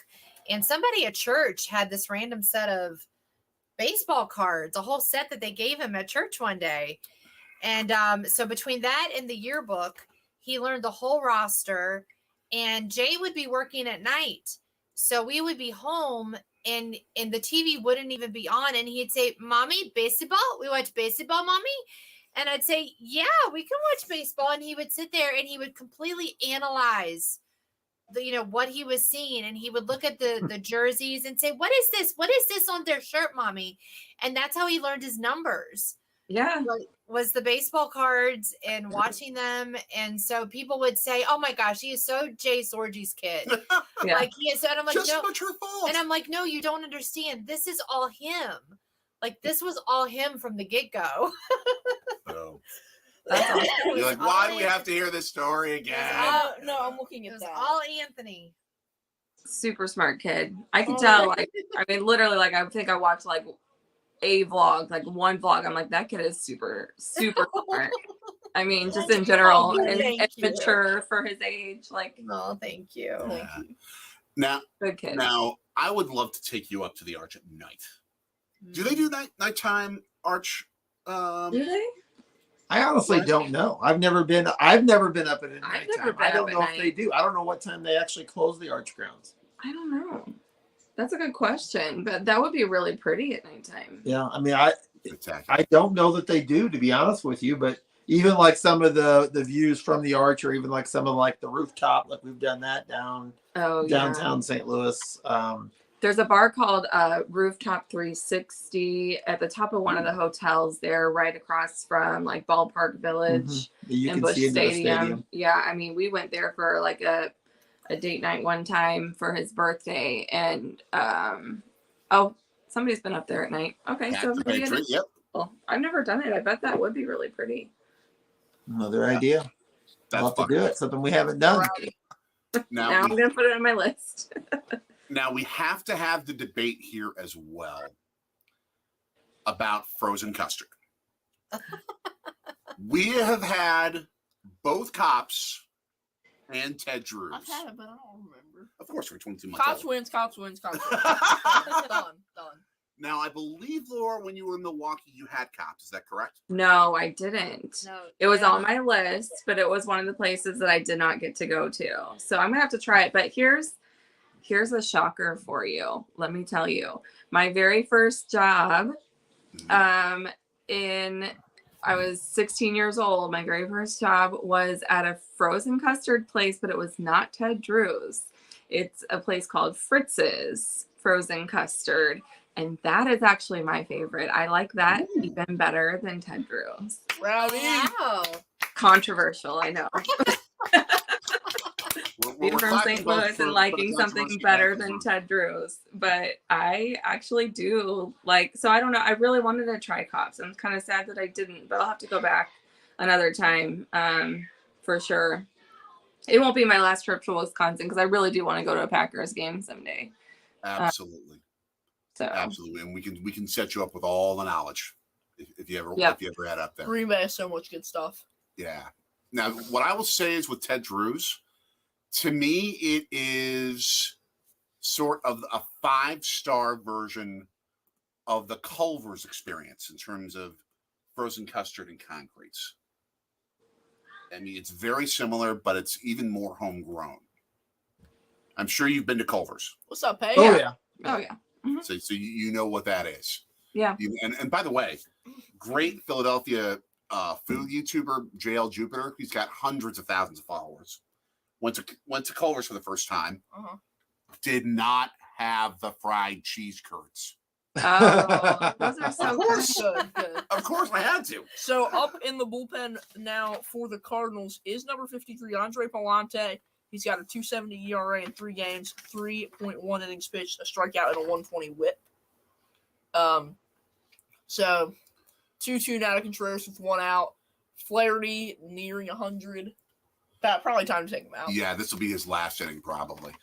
Something else that the two of you can touch notes on, Carrie and Laura. You are ridiculously effective bargain shoppers, Dollar Tree shoppers, etc., etc. And the haul videos that we see, Laura, that you bring in, especially when talking about big events, big family celebrations. Up 1. And that is 2. the end of the inning. As we are headed to the 6th, it's still the Brewers 2 and the Cardinals 0 on Sorgy Stories with special guests. Show me an adventure. The two of you could like chat up big shopping hauls like crazy. Well, I don't know about big shopping halls. But like at least bargain shopping. Yeah. Well, bargain shopping. Yeah. I'm not a big shopper. Like I don't really go. yeah, I'm not either. I don't like just go shopping just to go shop. Like if I go shopping, it's because I need to get something. Yep. Usually for the kids. Yeah, like my favorite thing is when I can go into Kohl's and buy like 5 at least 5 pieces off the clearance rack. Yeah. That are like under $10. Yep. And you probably got Kohl's cash and other stuff, and you're 30% off that you're She gonna knows use. Yes. She knows you get. Yes. The girls in my class are huge fans of Cole's Cash. Are they? I've learned that. Okay. That's all I hear about sometimes. That's good. Well, the other day I was Get getting used to it, at Anthony. recess, and all I heard was blah blah blah. Cole's Cash, Cole's Cash, Cole's Cash. Well, Yeah. I'm just trying to think about how the Aaron Rodgers trade's going to work. And statistically, as speaking of that, Jordan Love does seem to be the week 1 starter in Green Bay. Magic Man. Oh no! Magic Man, we never discriminate against good people with bad taste. Hey. I was waiting for that. No. To us, sports is something that can connect people from outside the same circle, the same geographic circle, the same life experience, because they have something in common, the game experience. And it's a way of learning about the world in a lot of ways, the country we live in, the world we live in. You've learned so much about American history, American culture, because of our experience through sports and meeting other people. Mhm. Yeah. Yep. And that's why, like, I love, like, when we would live in Wisconsin, and we would meet up with visiting fans and we'd say hi to visiting fans. It's like it becomes a cultural exchange. Mm-hmm. It really does. And you can rid each other a little bit because you're wearing the wrong colors. For sure. But you get to know each other as you're sitting together, and you become instant friends. I think in some ways, like, I learned so much about your home state of West Virginia through the realm of sports. Yeah, that's true. I mean, that's true. And it's also, I think, the way that so many of us learn about these other aspects of this country that we call America, that's so diverse in so many different ways of culture, and the ways that we talk, food, all those different things. I'll be right back. And we use sports to do it. I mean, it's kind of like the common ground that joins everybody together. Like, the first thing that I ever heard of, and one of the few things that I knew about with West Virginia, were the Mountaineers. Mm-hmm. Yeah, because we don't have any pro sports teams in West Virginia. That's a good point. Yeah, none, huh? Yeah, we have none. So, like, so he was kind of like ribbing me a bit, because when I'd wear my WV hat, he's like, that's just the logo of the school, and I'm like, no. You do not understand. This is who we are. Yeah. And I'd honestly not, like, I really don't think he believed me until Brad Paisley said it.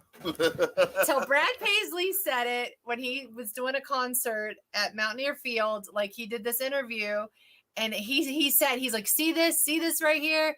This is who we are. And I was like, thank you. Aww. Hey, well, if it makes you feel any better, at every Blues game, we sing about West Virginia. I don't know why. This song right here. There you go, Country Roads. Don't know why. I'm not sure why we do it, but every game in the third period, we sing about you. I love it. West Which are Virginia. keeping up a walk with one out. Keep going. Real quick, Pate. The Bucks, absolutely. Yes, laughter. Go Cardinals. Pat the Patriot. With absolute respect and kindness, we disagree. Tell us that story. Ellis. Train Tuber. Only thing the Cards have been connecting with Brewers is handing us losses. Yes, you destroyed my childhood in 1982 with the World Series, as Brandon Woodruff goes off with a standing ovation, and the Brewers fans standing, giving him all the respect for his shutout ball so far. Oh. A very even split with Brewers and Cardinals fans so far. Absolutely. That's great. 100% agree. You've just met a couple from Houston today, talked with them before and after the game. Even exchange numbers. Exactly. Sports connects people, like what we're doing right now. And if you can connect with a Houston Astros fan, you know you did something. I was thinking it's a good thing Anthony wasn't here for that comment. I know. I had to pick it up for him because he wasn't here. Yeah. John Jansen, probably Cincinnati or Pittsburgh, I think, or Charlotte. Magic Man, we discussed this a little bit. Every time they get an NFL team, they run away to another city. Blame Stan Frankie. They don't run away. They get stolen from us. Let's get that right there, Magic Man. That's accurate. 10,000% accurate. You went to Brewers Cubs, you let your train tuber in the concessions. They forgot your drink. A Cubs fan helped you get your drink. Good people with bad taste, but good people. Exactly. Started in 2019, a normal song. Let's see. Why they sing Country Roads. Yeah. Country Roads. Oh, man. They shut it off, and fans kept singing it. Oh, yeah. I think you're okay. I do agree. That's probably why. Just every time they play it, I'm just like, I still don't understand why we're still singing this song. You know, because 4 years later, they could have ended about any other song. I mean, that's a song that a lot of people know, obviously, so it just kind of carried on. But I can think of other. They could play a Nelly song and something about St. Louis and carry it on. You know, Can you imagine? But it's I mean, country we road. would. Like, we would continue on singing an LA song. Like, Well, but can you imagine? especially by the third period, because everybody's got their, the liquid encouragement in it. Yeah. You know, I mean, they're going to sing a little bit more. That's a whole different vibe, though, than singing Country Roads as an arena. Well, it's just like the Nats have, thank God Baltimore. Baltimore, yep. Baltimore has, thank God I'm a country boy. Yeah. Oh, Well, maybe where it's because, did that like you come said, from? West Virginia doesn't have a pro team, so we're just kind of, trying to pull you all in. There you I go. guess so. We're making you a little bit a part of us. I That's wanted awesome. I wanted That to is awesome. piggyback off of him saying that 1982 ruined his childhood with the Cardinals, because I know the cardinal is the state bird of many states. Is it the state bird of Missouri? Nope. No, Okay. No, ain't that weird? the Bluebird, actually. I was trying to remember. But it is the state bird of West Virginia. So whenever, like often in West Virginia gift shop, I don't know if we were in a gift shop or something before we were married, but even before we were engaged, and I was like, oh, like I like this like little, like I don't know what, a little figurine or something, and he's like, he was just like, no, like no, like Ooh, that pass will ball. never be in our future home or anything. And literally within 3 days after we got engaged, I called my mom and I said, listen, I have a plan. I need you to go to Joann Fabrics or Hobby Lobby, and I need you to find a little tiny cardinal, because I want you to sew it onto my garter on our wedding day. And at the reception, when he sees it, I cannot wait to see the look on his face, and it was priceless. Oh my god, That's a good one. It was Carrie's my kind of brilliant. girl. She's like, you're not gonna tell me what I can't have. It I don't was think so, buddy. brilliant. Just right into that trap. In front of hundreds of people. Don't tell me Just- what I can do. Yeah, you can't let them know what you don't want, then they'll do it even more. Down on that note, down goes Goldschmidt. Down goes Goldschmidt. Love it. But yeah, she got me. That's And now, country roads we found at this later on. Yes, all true. 10,000%. Blues, Brewers, and WV similar colors. That's why we love the blue and gold color scheme. blue and gold, yeah. Along There with you my go. alma mater of Marquette. And come on, be nice, Magic Man. Be nice. We don't want them to move if they get a team again. No. Be nice. Be kind. I'm sick of seeing franchises move and teams and fans getting hurt. Yeah. I am sick of it. The biggest thing is, I mean, the Rams going back to LA, that was their team, I guess, originally. So It is what it is. So it got yanked out of there to come back to here. They weren't getting the fan support there. They can say what they want. Mr. Magic Man, whoever you are, you can say what you want.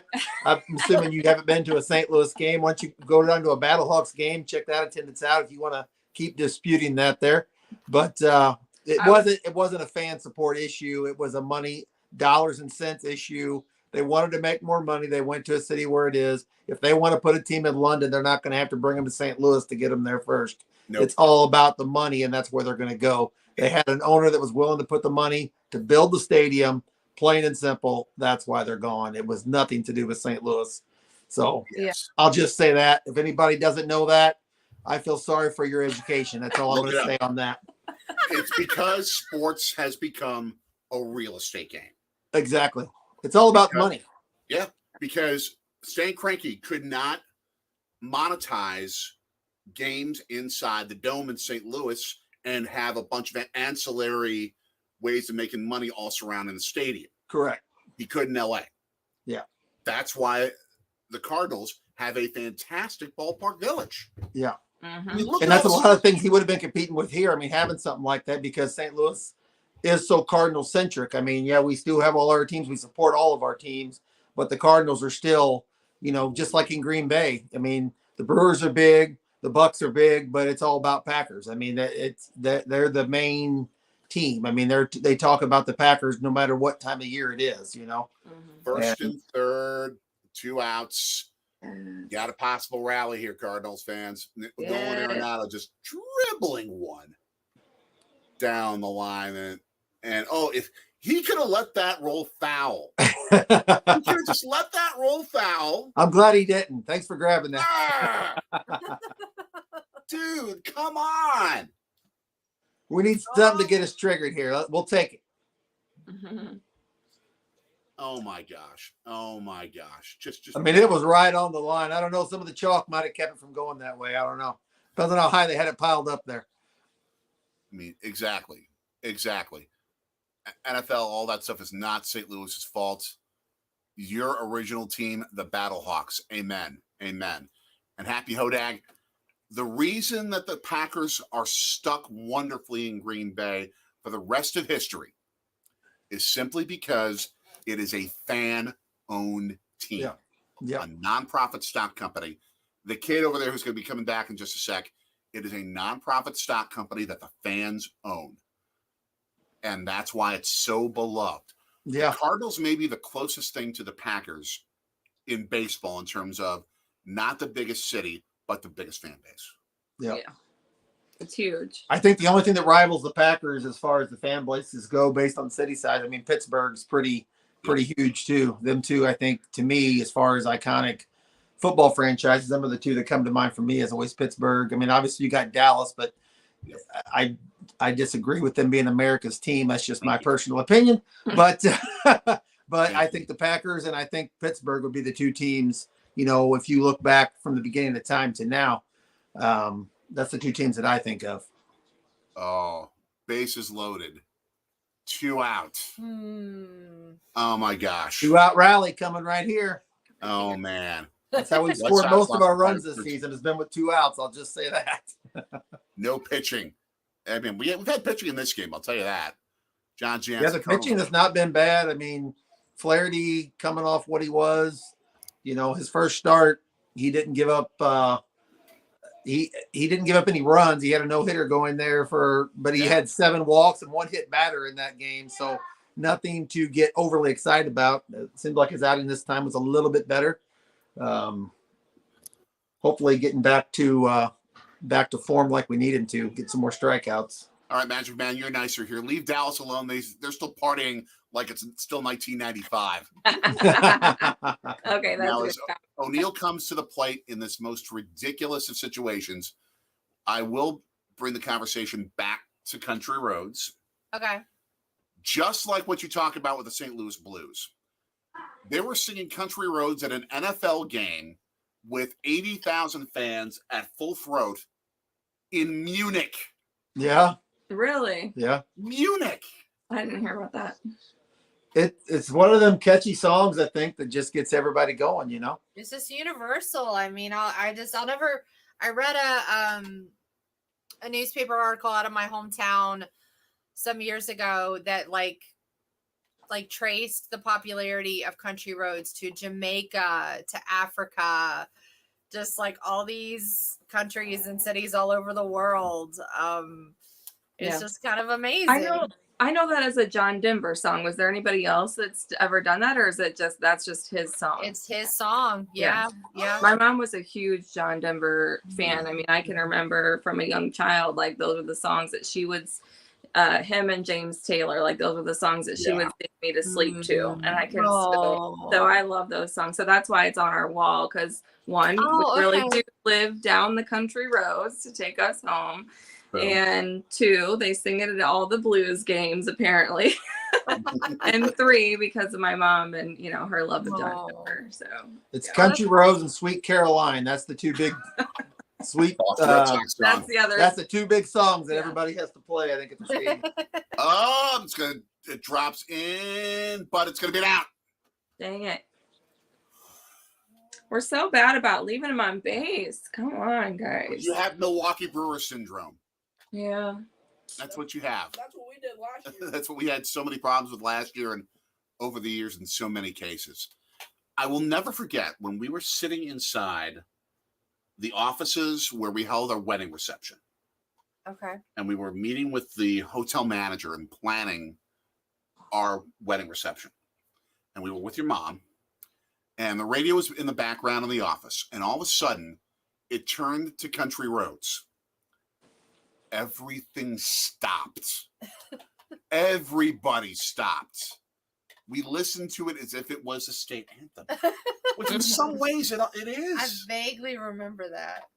I mean, it is the state anthem of West Yeah, Virginia. it is. It is. Not by technicality, but Not by technicality. It's not the state song by technicality, but it's the unofficial state The song. unofficial official one. I'll be playing it. Exactly.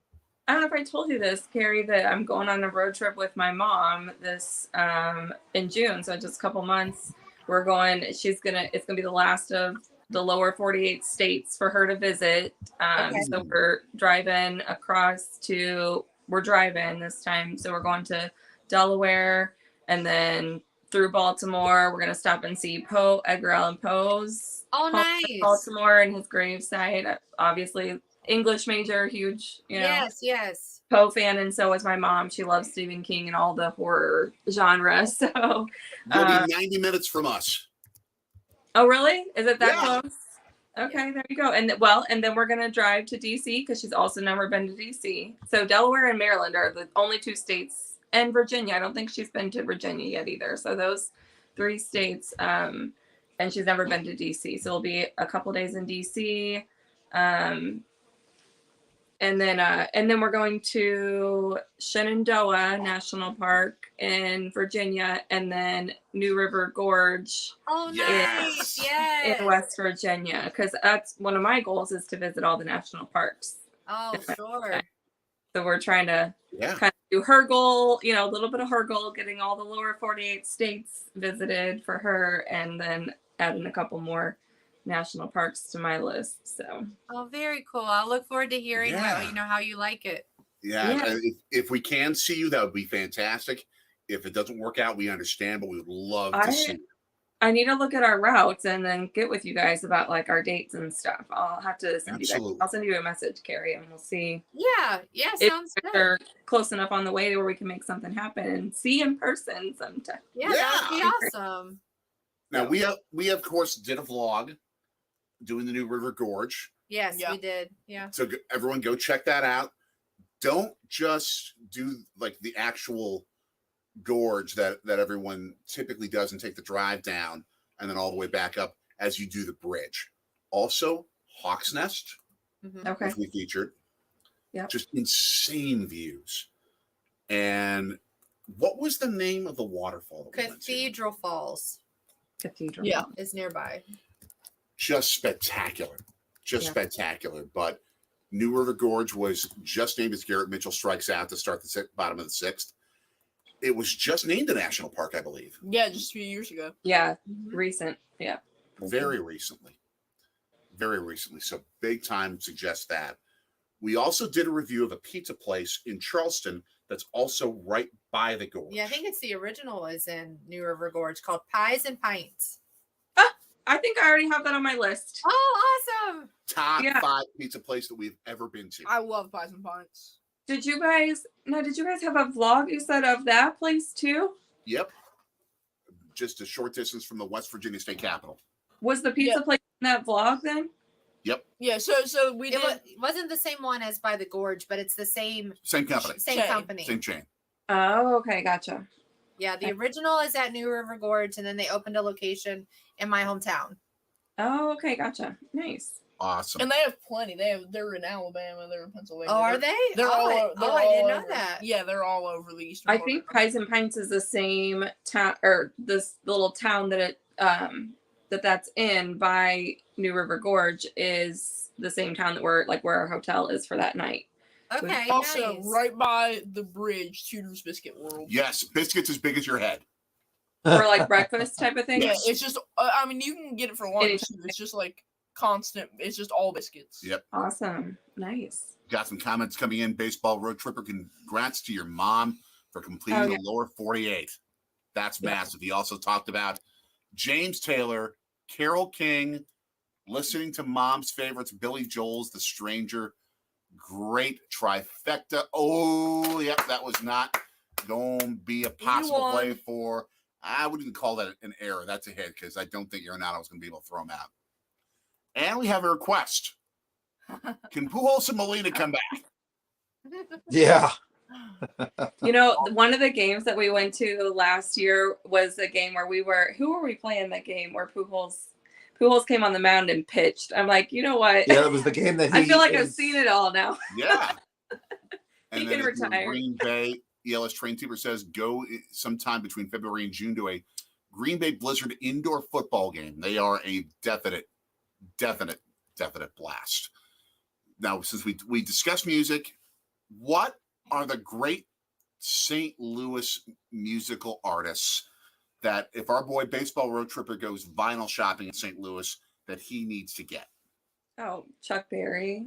Like, oh gosh. I mean, Nelly, if you want. Yeah, if you want the new age. Oh my gosh, we just went to like the Missouri History Museum and they had a whole section of just St. Louis. So if you go to St. Louis, go to the Missouri History Museum. It's in Forest Park. It's free. It's small, so like you can do it in easily just an hour or two, you know, if you do it fast. But like if you're into music and like old time music, they have all of them listed. I am horrible when it comes to naming like older type music. Josephine Baker. No, she was an actress. I'm terrible. I should know this. Right. Miles Davis. You do better with That's music. right. Yeah. Miles Davis, Right. Chuck Berry. I mean, just Scott Joplin. I don't think they have any vinyls, but the album Kind of Blue is in my like Mount Rushmore of albums by Miles Davis. yeah. Absolutely.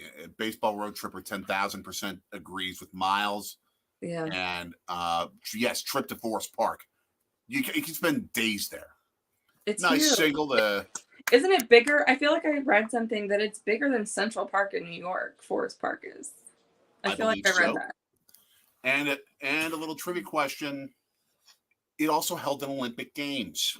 Yeah, the first American city to do so. The what? It absolutely did. First American city to hold the Olympics was St. Louis. At the World's Fair? Is that what you're talking about? Yep. Yeah. Yeah, St. Louis back in the day, I mean, it's actually kind of a city that's kind of regressed a little bit, but I think a lot of the regression is because people moving to the suburbs and the county and the city being separated. Yeah.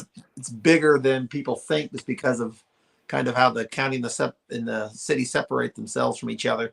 But if you count like the population of like the metropolitan, but yeah, the city population has gone downhill. It's not what it used to be back in its heyday. Like, yeah, I mean, back in the day, I mean, it was, probably one of the top 5 cities in all of, the U.S., That's true. They had 2 major league franchises for so long, both the Cardinals and the Browns. Before the Browns moved to Baltimore. Oh, I love the Scott and Michelle. Minute by minute by minute by minute. Michael McDonald, St. Louis guy. Yeah, there you go. Now, West Virginia music from your home state. I think Bill Withers. Oh, great. As well. By far. But there's one that, speaking of 90s country, you could talk about for hours. Oh, I don't know how familiar you are with her. Her name's Kathy Mattea. Oh, heck yeah. Yes, course. yeah. So yeah, Kathy Mattea grew up just about 20 minutes west of my hometown and actually would hang out at the roller skating rink that was just down the road from my neighborhood where my parents met. But before my parents met, Kathy would go and hang out there and my dad would hang out and skate with her and her friends. Okay. Wow. So, I just grew up hearing her music and falling in love with her music. Like when I, got old enough, and then Jay surprised me with tickets to her Christmas show. Our first Christmas as a married couple, we wanted to stay in Milwaukee and just kind of have our own first Christmas. But obviously I was missing home a bit. And so she happened to be playing in December and he surprised me with front row seats to her show. And we got to meet her afterwards. Oh, and that's she was just so tickled when she's like, "Oh my gosh, you're from Charleston! Like, where did you go to school?" And Yeah. she was so sweet. So yeah, she's like my Shiro. Just special. Just special. As we're in a bases loaded 1 out situation with Get the bases loaded. who's that guy up? Christian Yelich, Oh, the yeah. 2018 MVP, the 2019 runner-up. Could have been MVP that year. Yeah.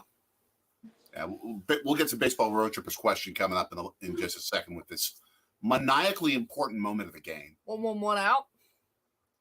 Oh, just got that in on right by the corner to get a strike. Well, that's not a strike when you look at the zone there.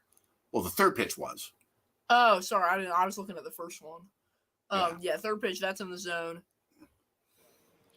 Oh man, these are the pressure situations where that battle between the pitcher and the hitter just rise your blood pressure so much, and you enjoy it so much. Yeah. I love these battles. That's why when you get to the postseason, it's like you're on the edge of your seat every pitch. Yeah. Yep. That all just means that much more. Yes. Yeah. I love it. Absolutely love it. Oh man, that was in his wheelhouse. He could have cranked that thing. 98-mile-per-hour four-seam fastball there. Oh, 2-2. It's getting good. It's getting good. Yeah. I also give Cardinals fans Let's go, big Yelly. credit. They love to come up to Milwaukee. And unlike Cubs fans, or I shouldn't say all Cubs fans are like this, but unlike the stereotype of a Cubs fan that comes to Milwaukee, Cardinals fans are nice. Yeah. I've been to one game at Wrigley Field, like a Cardinals Cubs games, and people were like warning me, like, be careful. I'm like, be careful. Why? Like, because I guess sometimes Cubs fans can get a little unruly. And I'm like, really? Like, that would never happen in Busch Stadium, I don't think. Well, you never say never, but I mean, it's. I think it's some places and some. You hear a lot of bad stuff about San Francisco. I've heard things about some San Francisco Giant fans at some point with Dodger fans, and two kind of getting back and forth into it. But I think it's just kind of a lot of the rivals. Yeah, Cardinals get a little more Cubs heated. That's been Cardinals Cubs is more of a friendly rivalry at this point because the Cubs have kind of been out of it for a while now. Yeah. Well, that was years ago. That was years ago. Whenever. Yeah. Some good news for us, but I think somewhat slightly good news for you. You traded it out for a run. Yeah. Yeah, so Christian Yelich gets his first RBI on the year. Yep. Which means I'll have to have you change that up. Wrong one. But it's a 3-0 Milwaukee lead. Let's go, Jesse. Come on, Winks. Jesse Winker up now at the moment. Now, I'll actually say the Cubs fans at Wrigley were nicer to us than the stereotype of the Cubs fan that comes up to Miller Park for a game. Really? That's interesting. You've experienced, I think, 1 or 2 Brewers Cubs games. Yeah. Miller Park. Yeah, it gets a little bit crazy. Those get nuts. My one experience, like I said, at Miller Park when I was there, we sat right behind home plate. And the fans, to me, I mean, other than, like I said, just some good-natured ribbing back and forth, like you expect. I mean, that was, everything was cordial and it was, a good experience. Yeah. They want to get to know you. They want to get to experience it and just have fun engaging with good people. Yeah. All right. Here's our question after we have a respectful disagreement. Best fans in Major League Baseball. Reasonable to argue that, though we'll say Brewers because per capita, more fans go to Brewers games than in any other market. Just because Milwaukee's so small, but they're always top half in attendance, if not top 10. And of course, the Green Bay Packers fans are the best in the world. But we say that though all the time. St. Louis fans say that we claim that all the time. Whether it's true or not, we claim that we're the best fans in baseball. St. Louis always claims that. You're ridiculously devoted and knowledgeable about the game by far. Absolutely. Baseball road tripper. How do you feel about Kansas City? It seems like Kansas City hates St. Louis more than the other way around. Is there like a little sibling syndrome between the cities? I think a lot of the issue came with the Rams. I think a lot of, I mean, I don't know, maybe it's just always been that way a little bit, but a lot of St. Louis, I think a lot of St. Louis people kind of blamed Kansas because they were part of the people that voted for the Rams to leave. You know, the Chiefs voted for the Rams to be gone. And so some people in St. Louis hold a grudge against Kansas City for that football thing. But not to bring that up again. We don't want to talk about the Rams anymore. I think it's a lot of, to be quite honest with you, I think a lot of it was, I mean, not trying to put them down whatsoever, because it's exactly like that comment said there. This Kansas City has more of a problem with St. Louis than St. Louis does the Kansas City. And I think it's almost because of that point, it's almost exactly what you said. They're kind of little brother syndrome. You know, they're always trying to think they can one up St. Louis, you know, obviously with the Chiefs now doing what they're doing, you know, with the NFL kind of being king, as far as pro sports go. I feel like they kind of have a big chip on their shoulder once again, using that verbiage. You know, but yeah, I mean, I have no problem. I've been out to Kansas City. I work out there every once in a while. No issues out there, no issues with them. But you see, it seems like a lot of times when you hear St. Louis fans supporting Kansas City, it's like almost like Kansas City's like, you know, they don't want you to be a fan of their teams even. You know, it's comical. Jeez. Because I mean, why would you want somebody not to root for your team? Exactly. But hey, it's whatever they want, you know. But that would be how I would describe it more. But I think what Laura said too. Yeah, I know it did come out that their owner was one of the first people to vote in favor of the Rams move. And I do know that, you know, which business goes back to the mighty dollar. Yeah. Obviously, him having the only team in Missouri, you know, who's that going to benefit? I mean, it makes total business sense why he would vote to get them out of St. Louis. So I definitely do think there's a little bit of a grudginess there, you know, NFL wise, but you don't hear much St. Louis talking bad towards Kansas City. At least I don't, but you definitely hear it from the other end of the state. Yeah. I support the Chiefs. You know, one out to top of the seventh inning is Walker's now at the bat for St. Louis. But I'll be right back. So redominate the conversation. Go 90s country all you want. Kathy Mattea, I loved her. I mean, my mom, that was another big one that my mom used to listen to her all the time growing up. We had her on cassette tape and CDs. But yeah, like the 18 Wheels and a Dozen Roses and that Love's on Sale Tonight at the Fire and Dine. I could probably think of more, but those are the two that come to mind off the top. They're on my 90s country playlist on my phone. What I love about seeing her in concert, I've seen her in concert, I want to say 4 times, at least 4 times. What I love about seeing her is that she's one of those artists that it's all about the music. And the level of musicianship that her musicians have is top notch. And what I love is that she lets the music like set the tone. Like when you listen, like she's singing, but it's almost like instead of the music accompanying her, she's accompanying the music. Yeah. It's this beautiful dynamic, and I could just sit there and listen to her and her band forever. It's magical. I just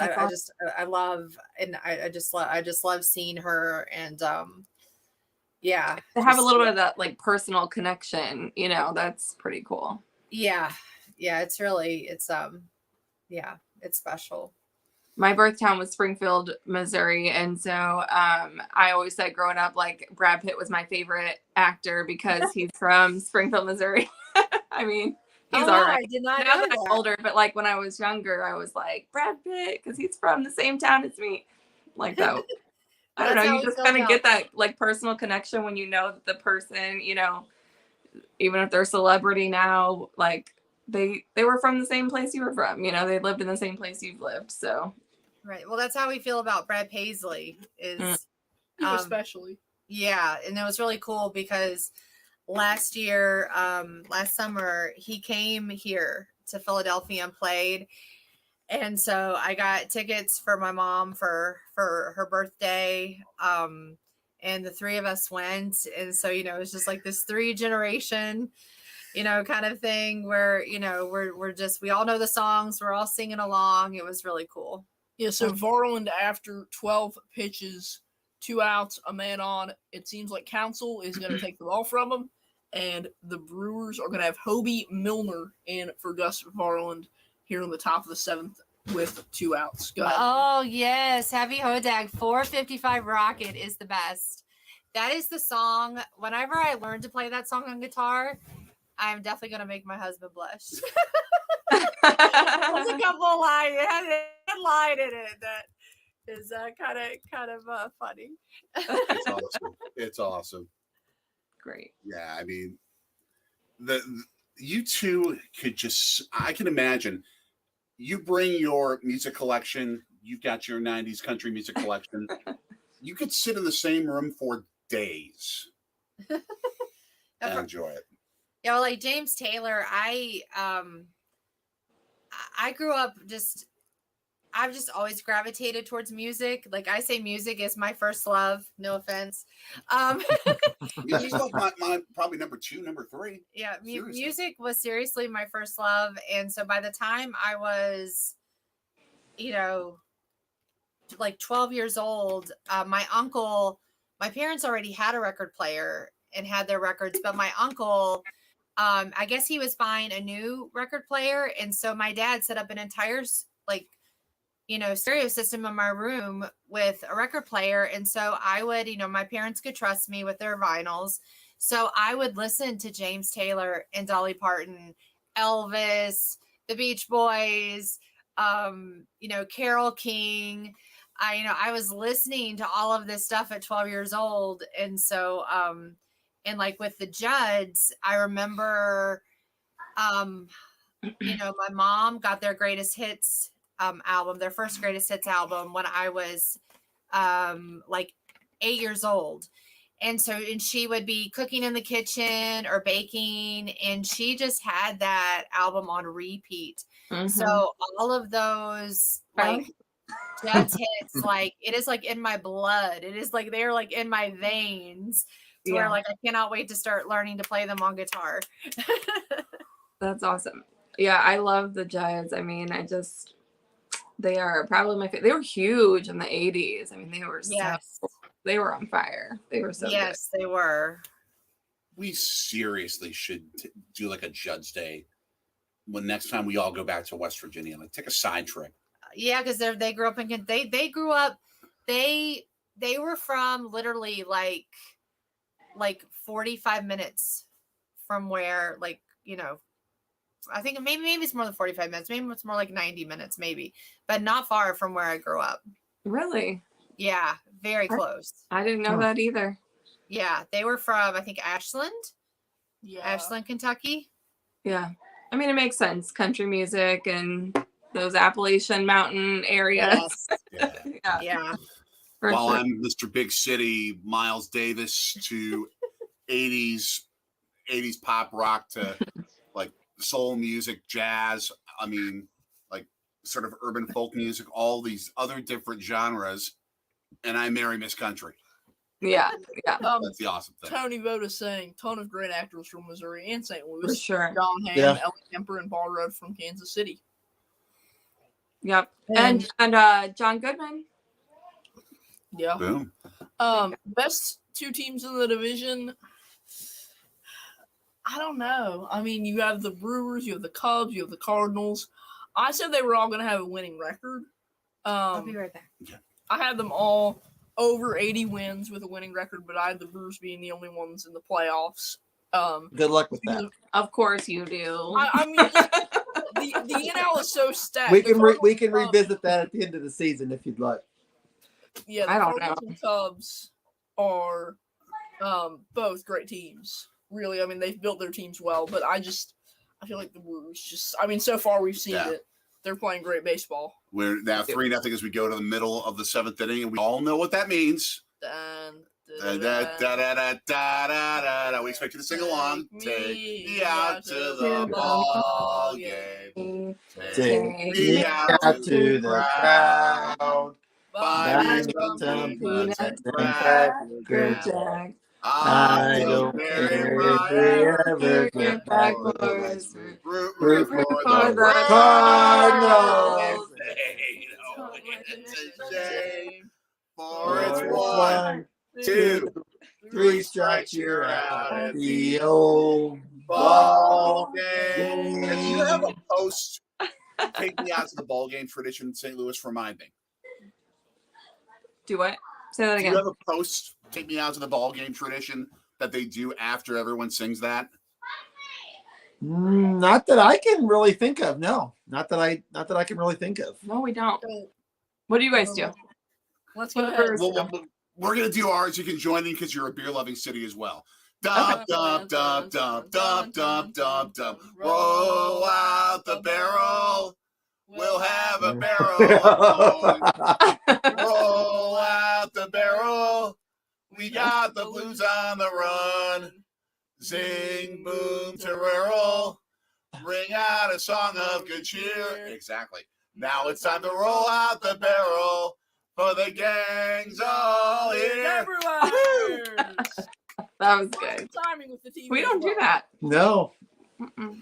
Yeah, I mean, that's where, like in Baltimore, they play Thank God I'm a Country Boy right after the seventh inning stretch to take me out to the ball game.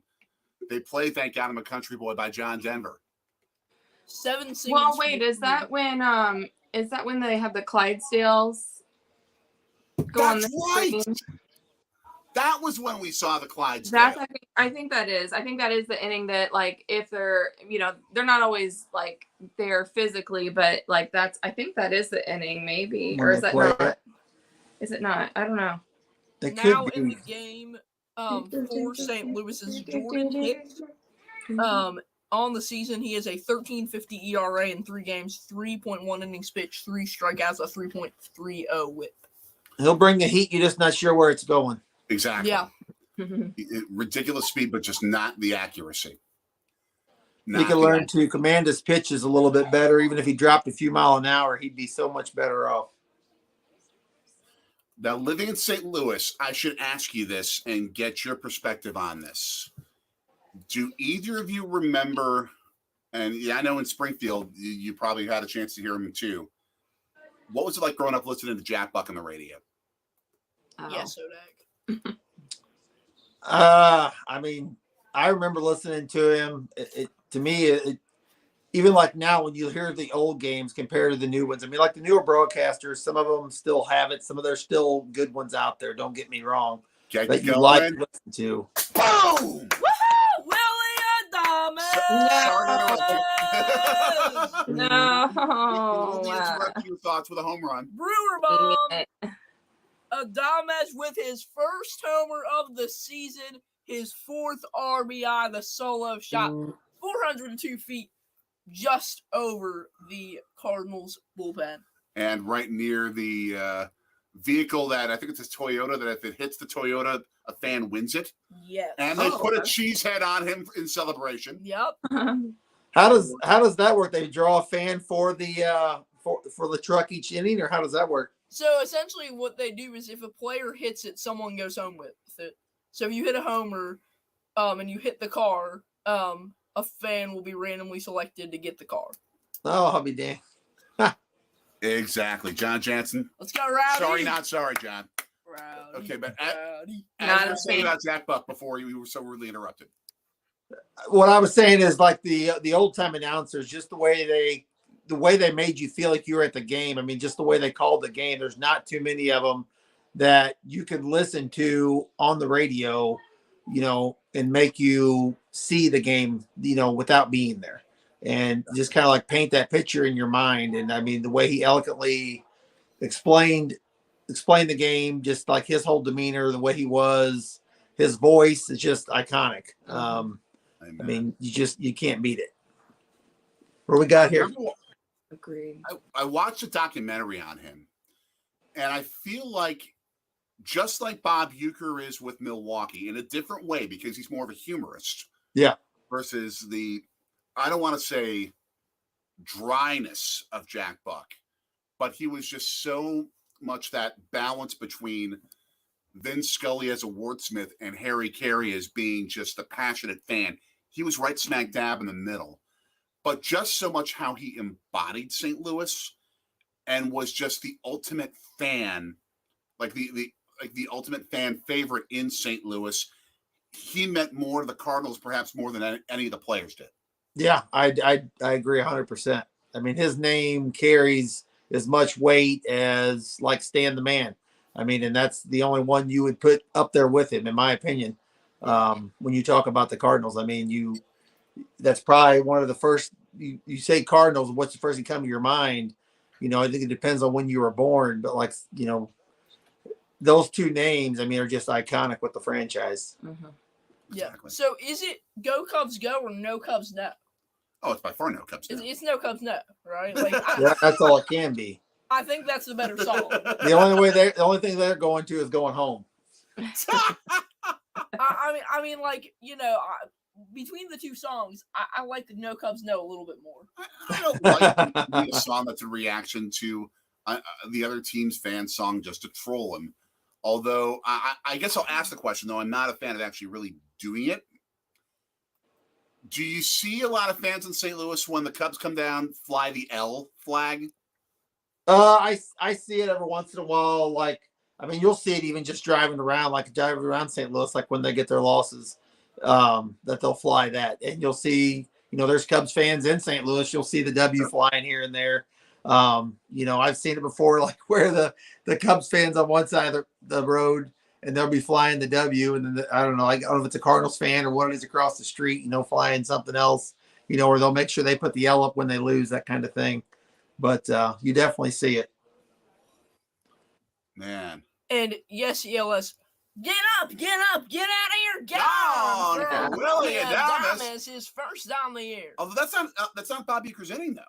He doesn't do the seventh. He does the eighth. Oh and the yeah, ninth. so it's Lane. Lane Grindle, Nebraska native, other part of the Milwaukee Brewers radio network team. Is there a love or a hatred of Nebraska where you live?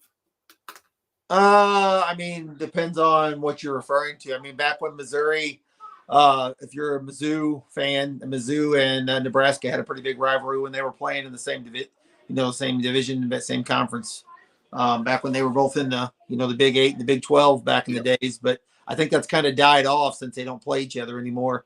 I think now it's just kind of, I don't even really know if we know they're there. Yeah, like indifference. You don't hear much about Nebraska. I will say Omaha's zoo is better than Kansas City's zoo.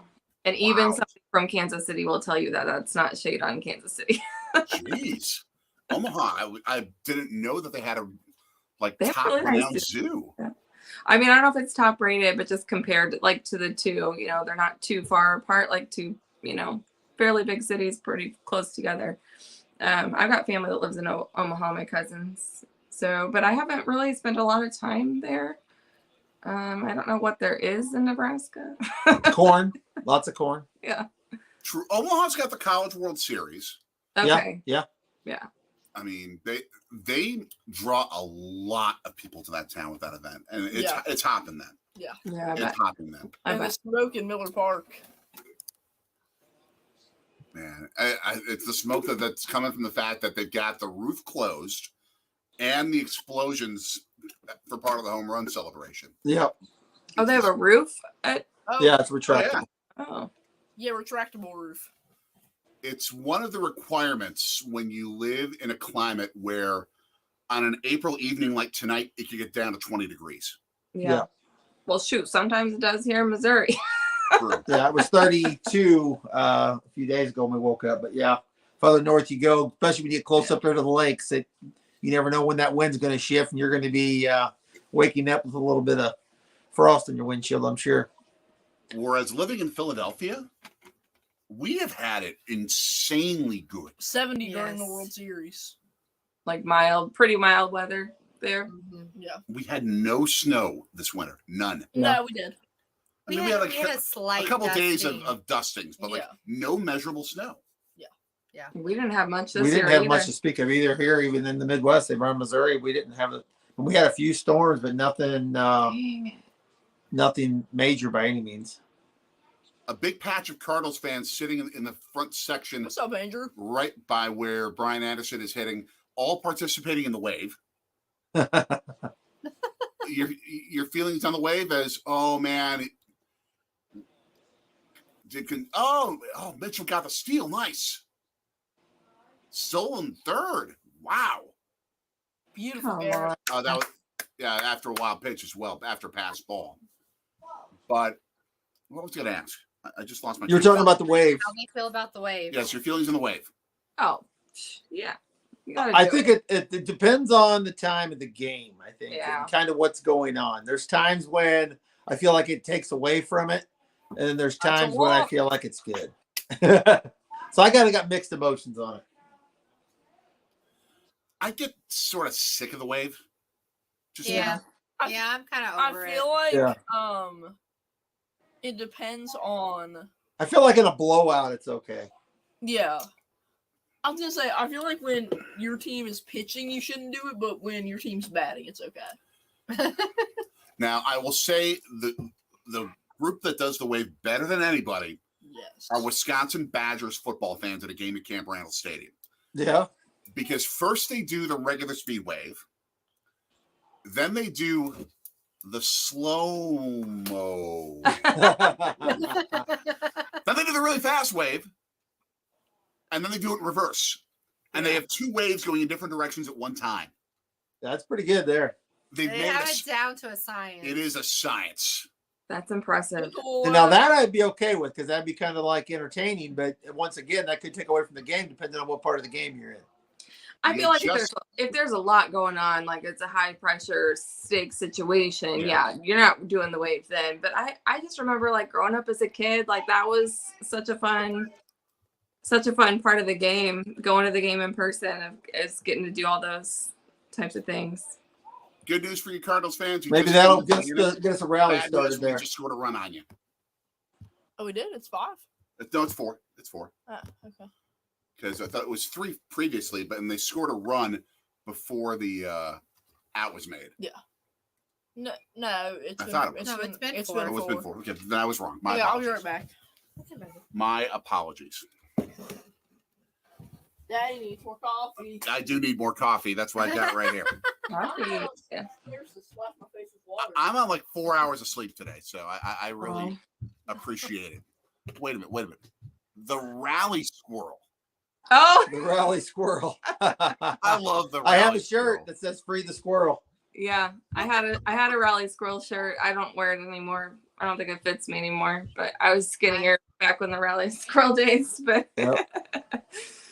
yeah, that good old I have squirrel. not been- We need him to come out. Maybe we need to let somebody not to let been one go in educated on the rally Milwaukee squirrel. tonight. We used to have in Milwaukee the rally rabbit. Yeah. Really?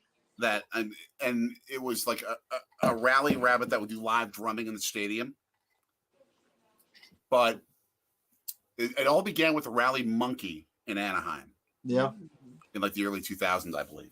Yeah, I Well, the remember rally when- squirrel, I'm not sure if you know where it's from or not, but they actually had an actual squirrel that they got loose in the stadium and it kind of like held up the game. And then the That's Cardinals did right. go on a rally right after that. Right after it, yeah. So I'm not sure where the whole rally monkey came in. If that was just somebody swinging one of those long armed monkeys. But I mean, this was just kind of like a total coincidence type Random. thing, just kind of random thing that took off. And Everybody said it was good luck because that after that squirrel incident happened and the Cardinals rallied and yeah, I think that was Yep. during a World Series game, wasn't it? it was in the playoffs. I know. I don't remember if it was World Series or if it was definitely in the playoffs. It was I in a can't high remember stakes type of game. Yeah, I think that which was game. because I think that was the year that I think it goes all the way back to I think that was the year my oldest son. I think that was the year Joey was born, 2006. I think it is the year they won the World Series in 06, but I don't know if it was during the World Series or when they exactly started. Oh, it was 11, so it was a World Series. We have our answer, yes. And it was the year that your Cardinals beat our number 2 team, the Phillies, and our number 1 team, the Brewers, yeah. to go on and win a World Series. And And you won the broke World- both our yeah. teams' odds. I knew it was the year that they won the World Series. Yeah, So it would have been that year. Was it this year right here? Let's see. I see it. Yeah. I was thinking it was 06. I have one of those in there too, but it was that series when you beat the Brewers in Game 6, where I gained all the respect in the world for Albert Pujols, because Prince Fielder came up for his final at bat of his career as a Milwaukee Brewer. He knew it. The fans knew it. The fans gave the standing ovation. And the umpire was about to sort of say, hey, come back, play ball. And Pujols is at first, and he's like, no, I call time. Yeah. Mm-hmm. And he called time to allow the fans to continue to honor Prince Fielder. Yeah. I remember that. In Milwaukee? Or In Milwaukee. Okay. Yeah. And and it's like, okay, Albert Pujols gets it. Yeah. There's a number of players that do get it. There's far less that actually do in the game. That's for sure. Yeah. Absolute. We were glad to have Albert back one more year last year. That was a good. That was like a nostalgic year for us. That was the best. Molina's last year, and then Pujols back for 1 year, and it was the best send off he could have asked for. He could have got. I mean, it was kind of came full circle. I mean, and just like to speak of like what you said about him. I mean, a guy like him deserved that. I mean, that was a fitting in for him as well. Yeah. To be that iconic of a player and to be able to come full circle like that, and then to have the year that he did, was pretty astonishing. Ooh, outside pitch call, the strike to Paul Goldschmidt. Yeah. More issues. Now, we talk about uniforms, and I love that the Cardinals go with the baby blue. I think, was it once a week now? Yeah, I believe it is just once a week. I wish they'd wear it a little more. It's one of my favorite jerseys they wear. Mm-hmm. Absolutely. Now, by the way, do you know where my West Virginia football jersey is? No, I do not know. I still remember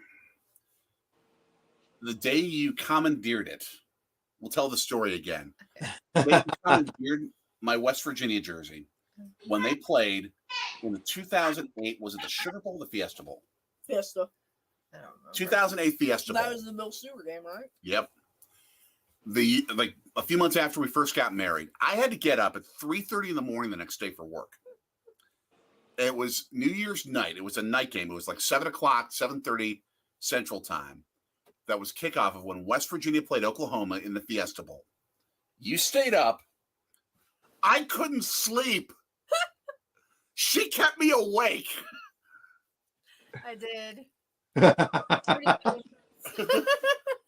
He like jumped up out of bed. He was like, I'm trying to sleep. I'm like, my team's playing Fiesta.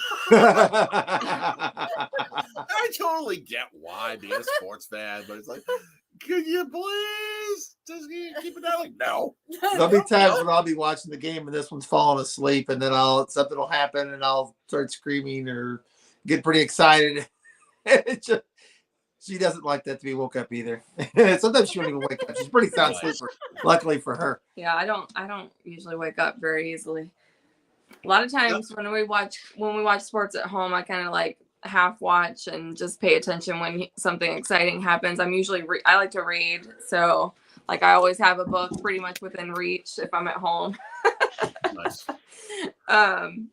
But my favorite is like especially when he's watching the Blues game, he gets very vocal when he's watching.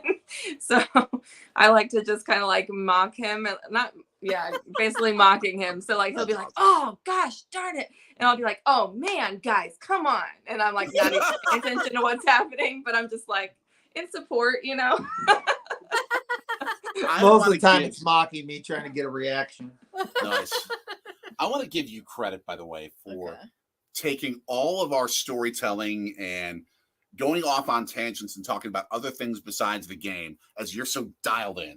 I'm just trying to stay awake. So I was eating ice cream earlier to try to see if that helped me, and it did not at all. I never got an energy boost. Man, we try and. That's all right. We're in the home stretch. Yeah, we're in the 8th inning, top of the 8th.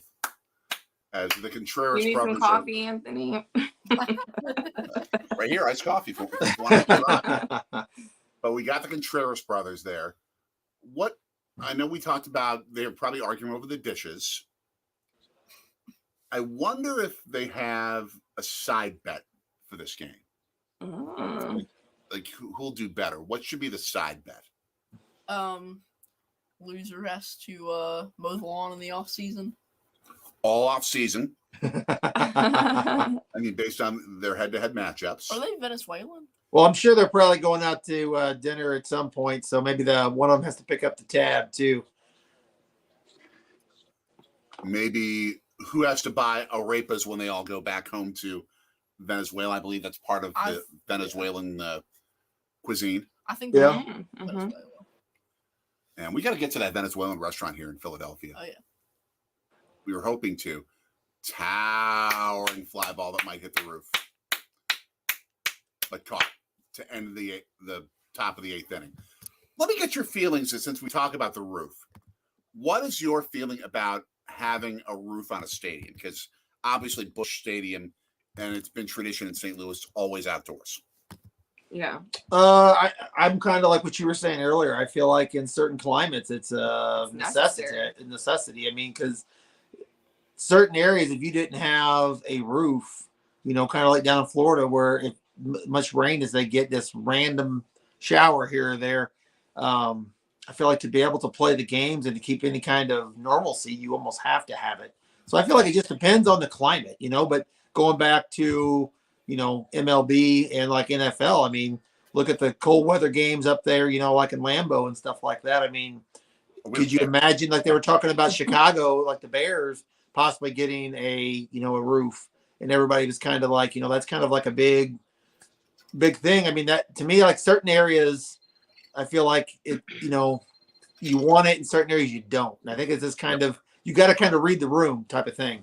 Yeah. In St. Louis, I don't think it would ever work. I don't, I can't see anybody ever going for that as far as, a baseball with a roof. I don't think it's really needed. I mean, we have some rain delays once in a while, but some cold days, but everybody bundles up and just. And we're pretty used to playing in October and just bundling up when we get there, Yes, Odag. Exactly, Hood. I've never built a roof on Lambeau Field, but yeah, I don't see it necessary in St. Louis. In Milwaukee, it is one because of the cold. I think you get a decent amount of rain during the summer, but I think more than anything else, it's that they want to be able to guarantee in baseball's smallest market that you're always going to have a game. Yeah. Yeah. That way they can sell group tickets to the fans up in Rhinelander where the Hodag Festival is, that neck of the woods, Wausau, La Crosse, Eau Claire, those parts of the state, to be able to take the 4-hour, 5-hour drive to Milwaukee, come in for the weekend and know every game is going to be played at the time they say the game is going to be played. Yeah. And it's a big reason why the Brewers, even as the smallest market in baseball, are at least in the upper half in terms of attendance, if not top 10, when they are a playoff contender, which you could never expect otherwise. In St. Louis, you guys are always going to sell out no matter what. Yeah. It doesn't matter. I mean, even when the team was struggling, I mean, the fans show up regardless. I mean, it's just kind of, it's like goes back to the whole love of sports in St. Louis, and the kind of the whole culture in St. Louis is sports centric. I mean, they're going to support their teams regardless of how they're doing. I mean, it's more of a social event. You go there to not just to watch the game. I mean, everybody's, watching the game, especially like you're saying, when the teams are good. I mean, you're more focused in. When things are not going so good, you're still having fun with your friends. You're meeting people. You're seeing, meeting people you might not have ever known before, making new friends. But it's just, they're going to show up. It's like you said. I feel like my enjoyment at a Cardinals baseball game, is not tied to whether they win or lose. You know what I mean? Like, of course, I'm happy when they win, but I always even when we go to games and they lose, I always leave feeling like that was fun. That was an enjoyable time, because of that. So yeah, I mean, whereas at a Blues game, it's really sad. I don't like going when we lose. It's not fun. That's just that is such a jacked up atmosphere. Yeah. We have to get to an NHL game. I'm hoping. Oh gosh, we've been to minor league hockey, but never the NHL. Yeah. Adventures of Scott and Michelle. You think it'd be good for the Bears to have a roof just like at Miller Park / American Family Field for the Brewers. I think what would be good, and you've experienced this in St. Louis, with having a stadium with a roof, with having a dome on a stadium, is the capability to have big time national events. Yeah. Mhm. Like That's the Final biggest Four. draw. But the problem with having a roof on, let's say, wherever the Bears would play, whatever they would call that stadium, to me would be you'd be taking away the home field advantage that you get when you play in Lambeau Field, when you play, at Soldier Field, because you're used to playing in them cold weather environments. You have, the Miami Dolphins coming up, or, some the LA Rams or whatever, coming in, not used to playing in that environment. I mean, that's always kind of a little bit of a niche, a little bit of an advantage, slight advantage you have going into those games. And to me, if you have a roof on it, are you just not going to close it? I mean, are you going to say it's only to close, like what you're saying, for those national events? Because to me, putting it on there would make me think they're going to close it more often. And I'm more of I like watching. I played football in high school. Nice. I didn't play college ball, but those cold weather games, those muddy games, those playing in the rain, playing in the snow. I mean, to me, that was fun. That was what it was all about. I mean, if you can't play in it, then no offense, that's what football is. You don't belong out here. That's the way I look at it. Even your team, the West Virginia Mountaineers, they've had some freezing late November night games. Yeah. I mean, I think you've had family members go where it's like 7 degrees. Yeah, I don't. Man. I'm guessing my brother probably did, but I know they were talking about it, like when they were talking about putting one on with Soldier Field, possibly building a new one and putting on there. But somebody brought up the fact of, I mean, could you imagine like Buffalo, like them trying to get the Bills Mafia to get on board with having a dome stadium? Can't do that. That'd be like that'd be like the same thing trying to get Lambeau to go on board with it. To me, Yeah. I mean, No. that's another fan base that's just, they want the cold. They want, that's for whatever reason, that's their niche. I mean, that's I just think it has its place, Yeah. a dome stadium. I think in some places, like you're saying with Milwaukee, it makes all the sense in the world. And I was there, and I thought it was a really enjoyable experience. I thought the park was beautiful, and I think some of these dome stadiums, they don't look, they don't look as good as an open air stadium, in my personal opinion. But when they're done right, and I feel like Miller Park at the time, American Family Field, to me, that one, I think they did do it right. I think I like the way that park is set up myself compared to some of the other dome stadiums that I've just seen. Yeah, well, what I'll say though, like with the NFL, I think for the fans it does bring an aspect, but for the players, I mean, every team has players from all over the country, so I feel like it's not that big of a. I mean, look at the Packers in playoff games at Lambeau in January. Like don't they have a losing record versus warm weather teams Since 2002? Yep. Yeah. So I mean, I don't think it the only home field advantage I think it sets up is with the fans getting into it more. Yep. But I don't think it would be that huge for Chicago. I mean, it would be big, but it wouldn't be. I don't think the whole swing of it. I think it's more of I think that whole advantage it gives you, I think it's more psychological than it is actually on the field. Yeah, that's true. Bringing up St. Louis, bringing up fan experiences, bringing up food. I want to ask this question of you. Is there such thing as a St. Louis dog? No, I don't think so. We don't have Jeez. that. We have a St. Louis style pizza. Yes. And obviously the T-Rabs. T-Rabs is gooey huge. butter cake. Yeah. That's the biggest things I think, kind of like iconic with St. Louis that I can think of off the top of my head. But now does Milwaukee have like what they consider like their The Milwaukee dog. Bratwurst. Yeah, It's it's just bratwurst with Secret Stadium sauce. yeah. We have pork steaks. Oh. Does that count? You don't eat it on a bun though, usually. But I bring it up because, and we've discussed this on the channel about 7,000 times, but we'll bring it up with you in terms of the conversation. There is a Major League Baseball YouTube channel called Cut 4. They did a national study of all the different regional hot dogs. The West Virginia dog won as the best in America. All yours. Take the floor. Take the floor. About what? Well, a West Virginia hot dog is chili, onions, mustard, and coleslaw. Ooh, Coleslaw, huh? Mm-hmm. that sounds good. Yeah, I would well, definitely try that. Yeah, Jay had never heard of that. That's what I grew up with. My mom would fix it for dinner sometimes. So like at restaurants, you can get that too. That's a thing out there. yeah, Yeah. yeah. Okay. And so yeah, when Jay first heard of that, he was like, coleslaw? He was a bit skeptical. We were at a game, in fact, at a Brewers game, and I got my bratwurst. We were with a bunch of friends, and you took forever at the concession stand. Yeah, well, I was To top visiting. it. This was before we were married. Okay, had I moved there yet? I think you were about to move like the next week. Okay. Yeah, so this was probably It was like 05. for my first time at Miller Park. Was it my Yeah. first time? First game. My first time at Miller Park. Yeah. So so here I am,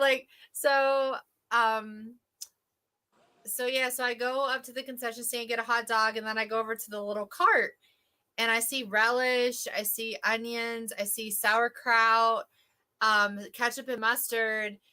And so put a little ketchup on my hot dog and come back down. And he's like, "So how's your dog? How is it?" And I said, "Well, it's fine, but there was no coleslaw."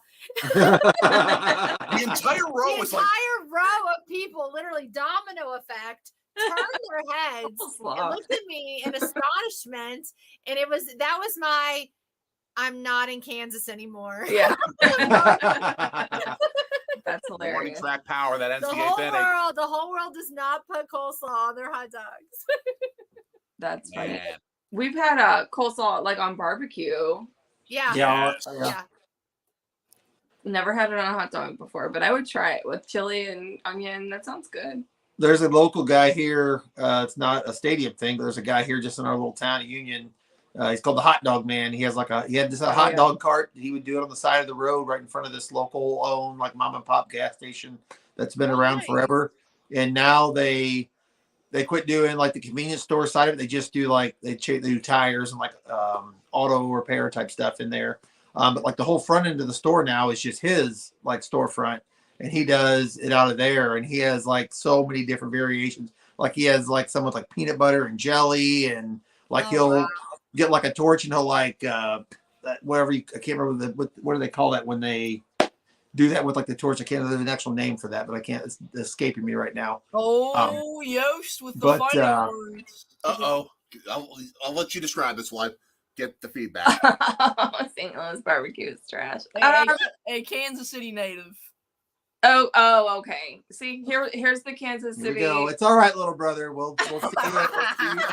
You just keep your little Royals on your side of the thing. We'll keep rooting for your Chiefs and being nice over here. No, I have heard that Kansas City barbecue is amazing. I have not tried it yet, but I want to try it. Like the Z-Man is that's on my list. And something with like burnt ends. Yeah. Something or other, like that's the thing in Kansas City. Arthur So Blanche. that's definitely on my like foodie travel list. No, they got good barbecue. All jokes aside, really good barbecue in Kansas City for sure. It's hard to compete. I like all barbecue. It's hard to get me out of any barbecue stand. I'm not gonna lie about that. Yost Malone is a fantastic baseball YouTube channel. Baseball as well as the experiences of delivery driving, DoorDash driving, but especially baseball. World-class baseball storyteller. Nice. Everyone go subscribe to him. You fellow Missourians on the other side of the state. Kansas City, so is he a Royals fan then? Yep. Royals and Brewers. And Brewers, okay. An absolute class act of a human being. The Royals look like the Royals got one done today too, huh? Yeah. They beat the Giants, I seen.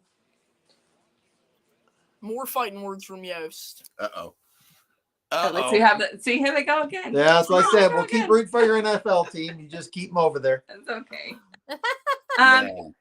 Best barbecue in St. Louis, I think, is Pappy's. I mean, arguably, but that's my favorite. Like, if you are going to try St. Louis barbecue, Pappy's is my favorite. Everyone, subscribe to what you see right down there. Check out the Show Me an Adventure channel. Go subscribe to great storytelling about traveling in the Midwest part of the country. So many great. And this is what I love about you, as well as what you do, not just sort of with the here's what I bought for our kids for holidays, but the date challenges you two do. Yeah. That's my favorite series that we've got going on right now. The people of YouTube love to see like they're interested in the stuff that I buy. I don't know why, but that's like, it's very popular. So that's why I do those. I just did it once and it's like, wow, people really want to see like what I got my kids for Christmas or Easter or their birthdays. And I do love like buying gifts for people, and especially for our kiddos. We got 5 of them. So I think maybe that's part of the interest. It's just like, wow, when you have 5 kids, what the heck do you buy all those kids? I don't know. I don't know what the interest is, but those are really probably our more popular videos. But my favorite videos actually to film are more like our travel ones. They don't get like the best views, but I still do them. Like, you know, I like filming the stuff that makes me happy. And that's like our date nights are probably our favorite, because we always like those, like that adventure or the adventure challenges that we do is kind of like one series. This book that we bought, or that he bought us a few years ago, and you scratch it off so you never know exactly what kind of date you're going to be getting yourself into. And then our alphabet dating series is like our newer one that we've been doing, working our way. And that one has like, we found so many, like even just in our own city, like in St. Louis or the surrounding areas, like many like new places and things that we've done that we had never done before, you know? So it's really been. When you're going through the alphabet and you're trying to think, okay, what are we going to do for this letter? You know, you kind of got to sit there and think about it for a little bit to try to come up with an idea. But like, I mean, we've had some really fun times doing those, and they're just fun. I like that, filming that type of content too. It's fun for me to film. It's outstanding. And now it started from the beginning there. And John Jansen, they have some vlogs from St. Louis Blues games and Missouri Tigers games. Yep. Yeah. So go check those out. Basketball, football, from Mizzou, both. We're definitely not exclusively a sports fan, or sports channel, you know, but we do love our St. Louis area, Missouri sports. We usually try to vlog when we go to the games here and there and stuff like that. We don't do a lot of stuff, you know, it's watching games at home too much, but we definitely get out and try to support the teams quite a bit, at least as much as we try to get to. Like I said, we try to go to probably 5 or 6, I would say, Blues games, and probably about the same amount of Cardinals games at least per year. And then if we can get out to more, then we'll go to more, but it just kind of depends. Yeah. Punch out, strike out, 2 out now for the Brewers as they're in the top of the 9th. And Yost Malone with a question: what high school did you go to? A state classic question. It sure is. Francis South Central. And I'm from right here where I'm at in Union, Missouri. Union High School. That is that. Good game, guys. Good game. A very happy Miller Park, my friend. Oh yeah. So the Brewers win 4-0. What decent performance by Brandon Woodruff. And then you talk about Christian Yelich with an RBI, Joey Weimer with Willie Adames with his homer, and Rowdy Tellez and Garrett Hughes both with RBIs as well to get those 4 Brewers runs for the night. 6-1, I believe the record is now. Yes, the Cardinals down to 2-5. So all is happy in the old home city of Milwaukee. But we can maybe keep this discussion going beyond the end of this game. We can keep you around. We're under 3 hours. Let's see. And if we're going to lose, you know, we couldn't have spent better people watching. Thank you. Thank you. It's just good people with bad taste in sports jerseys and sports clothing. That's all it is. You'll notice the Milwaukee City flag in the background. You see the blue and gold thematics right there. That is the Milwaukee City flag. That's what it is. Okay, gotcha. Well, so it's technically not the city flag. The city flag. So essentially, they did a flag contest, and the politicians elected for one flag, but the people voted on that one. So there is a city flag, and then this is the flag for the people. That's the people's flag. Yes. Yeah. John Jansen, our St. Louis sports fan, Parkway West. Okay. I ran some track meets there back in the day. Ooh, yeah. What did you compete in? I was a sprinter, so I did the 4x1, 4x2, 4x4 relays, and then I switched it up between individual 200-meter dash or 400-meter. My best was probably the 400, so just one full lap around the track as fast as I could go. Nice. So, yeah. If you all are continuing, you have fun because I'm going to bed. Awesome. We'll continue the conversation going. I will say, if you are a track and field fan, stay tuned to our channel in the next couple of weeks. We are going to have a review from our experience of what's going to be happening later this month here in Philadelphia, the Penn Relays. Yeah. Have a great night, everybody. Love you, kid. Go crew. Love you, kid. You did great. Thank you. Awesome, as always.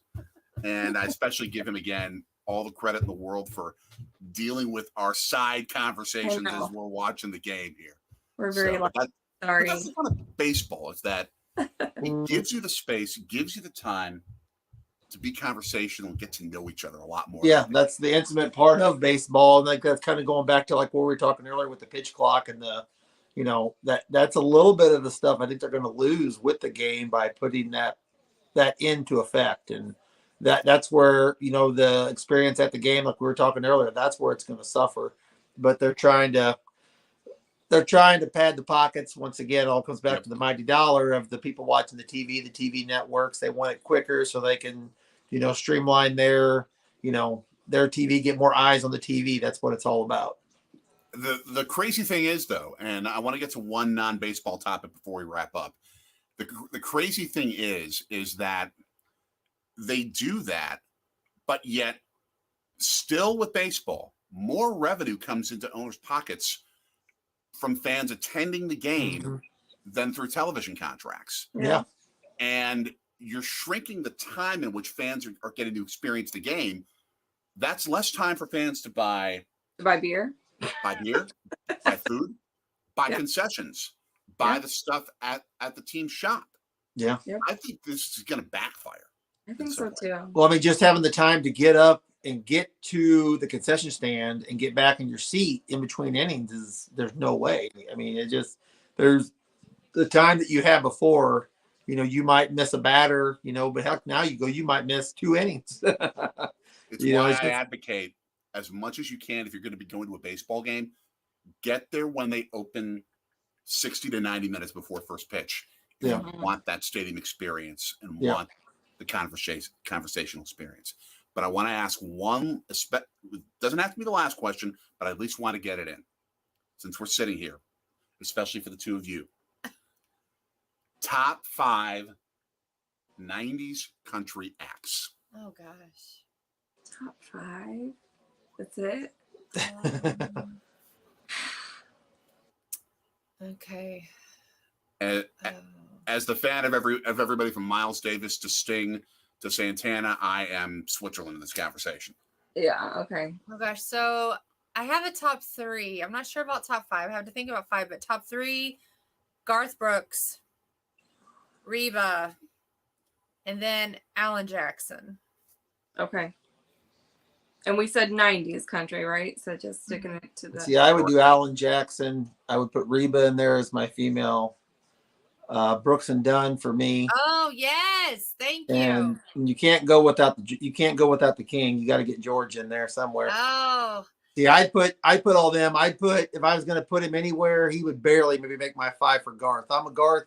I can take Garth, but I can leave him too. I think he puts on a decent show, but I'm not as crazy about his music as some people. I know some people are just like he is it. Right. But that's just me. Yeah, I guess I took that question as to like which concerts I've been to. Yeah.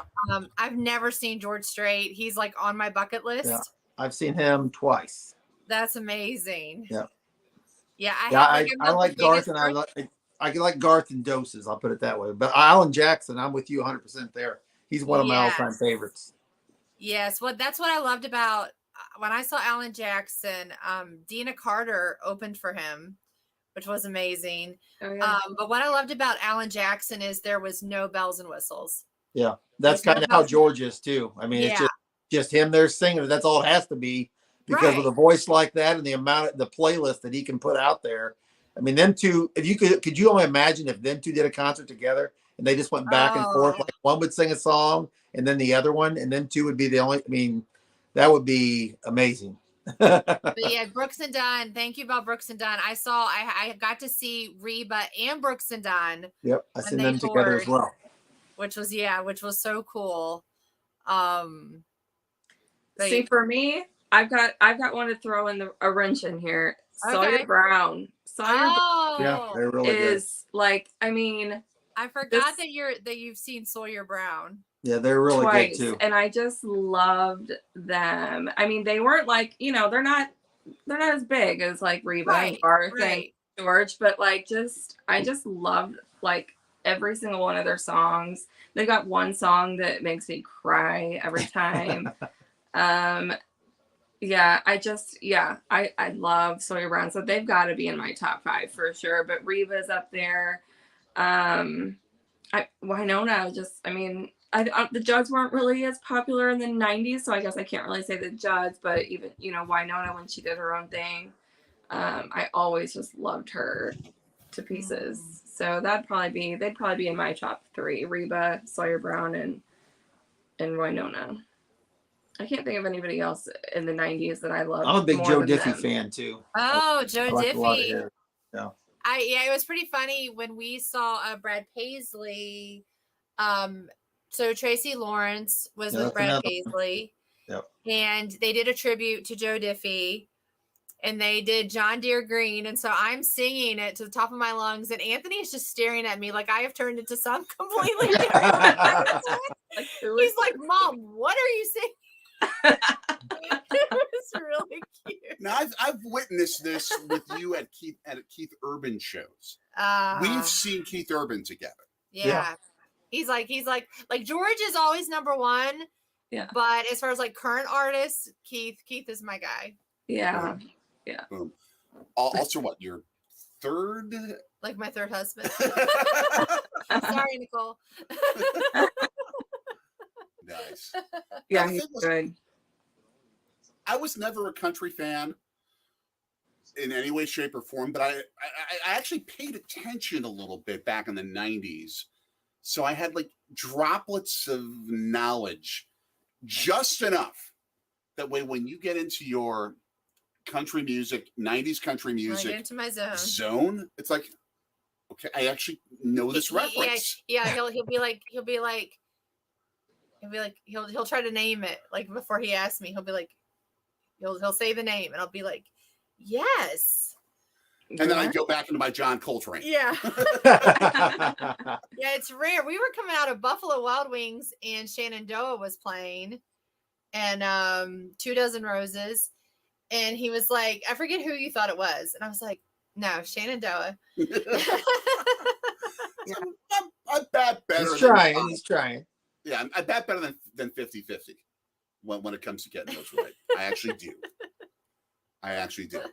So we should get the two of you together and just like go nuts on country in a conversation in some fashion. We should go to a concert together or something. Yes. That would be so much fun. To St. Louis or Philadelphia. I mean, I've never been to Philadelphia. You've got to go, right? The Liberty Bell. You guys are welcome anytime. Rocky's Steps. Is that in Philadelphia? Oh, yes. Yeah. That's what I thought. And we are actually sitting in your guest suite for when you go. There you go. Perfect. We do. We have a queen bed, and we have a a guest bedroom that has the queen bed. The couch here folds out. That'll fit like 2 kids. And then we got air mattresses. We might be able to pull off having all 5 yeah, kids we here. could. for I you. think we All might. right. I don't know if we want Maybe to do bring an that. air mattress or 2 if you got it, but we might be able to do it. We've got the space. We'd love to have you out here. That'd be great. We appreciate you guys. We're probably gonna get going here. Yeah. I need to go. The kids have been way too quiet for too long now, so I need to go check on them. Speaking of, Thank But- all of them for keeping good while They're we so do good. this live I'm broadcast. I'm impressed. They'll get their Easter baskets tomorrow for sure. Go check out Laura's Easter basket video at that link that you see at Show Me an Adventure. Everyone, go subscribe to them. Give them all the Sorgy Squad love. Give them the Sorgy Swarm. Absolutely. And it has been a ball Yeah. joining you, talking baseball, talking life. We'll quickly get to the final comments that have come through. Okay, we're talking Joe Diamond Dickey, Rio. Diamond Rio. Yes. Oh, good. Yes. I Diamond saw Ridge is Diamond great. Rio 2 or 3 times. I can't remember. I've never seen them, but that's another good one. Mhm. Yeah. By far. And finally, the last word's going to go to John Jansen. Happy We Easter. all wish everyone happy Easter. Yes. Happy blessed Easter. If you celebrate Passover, may that be awesome. Whatever it is that you celebrate, may it be fantastic. Thank you guys for your That's time great. tonight. Yeah. Awesome. Thanks for having us. Same to you all. We'll have to do this again sometime, maybe with a little bit better result on our end, but hey, can't win them all. It's a fun baseball rivalry between two That's right. sets of great fan bases. Absolutely glad to call your friends over the tube. Great time. Thank you guys. Yep. Thank you guys. you. It's been fun. We'll see you. Have a Thank good you, night. everyone. Bye. See it.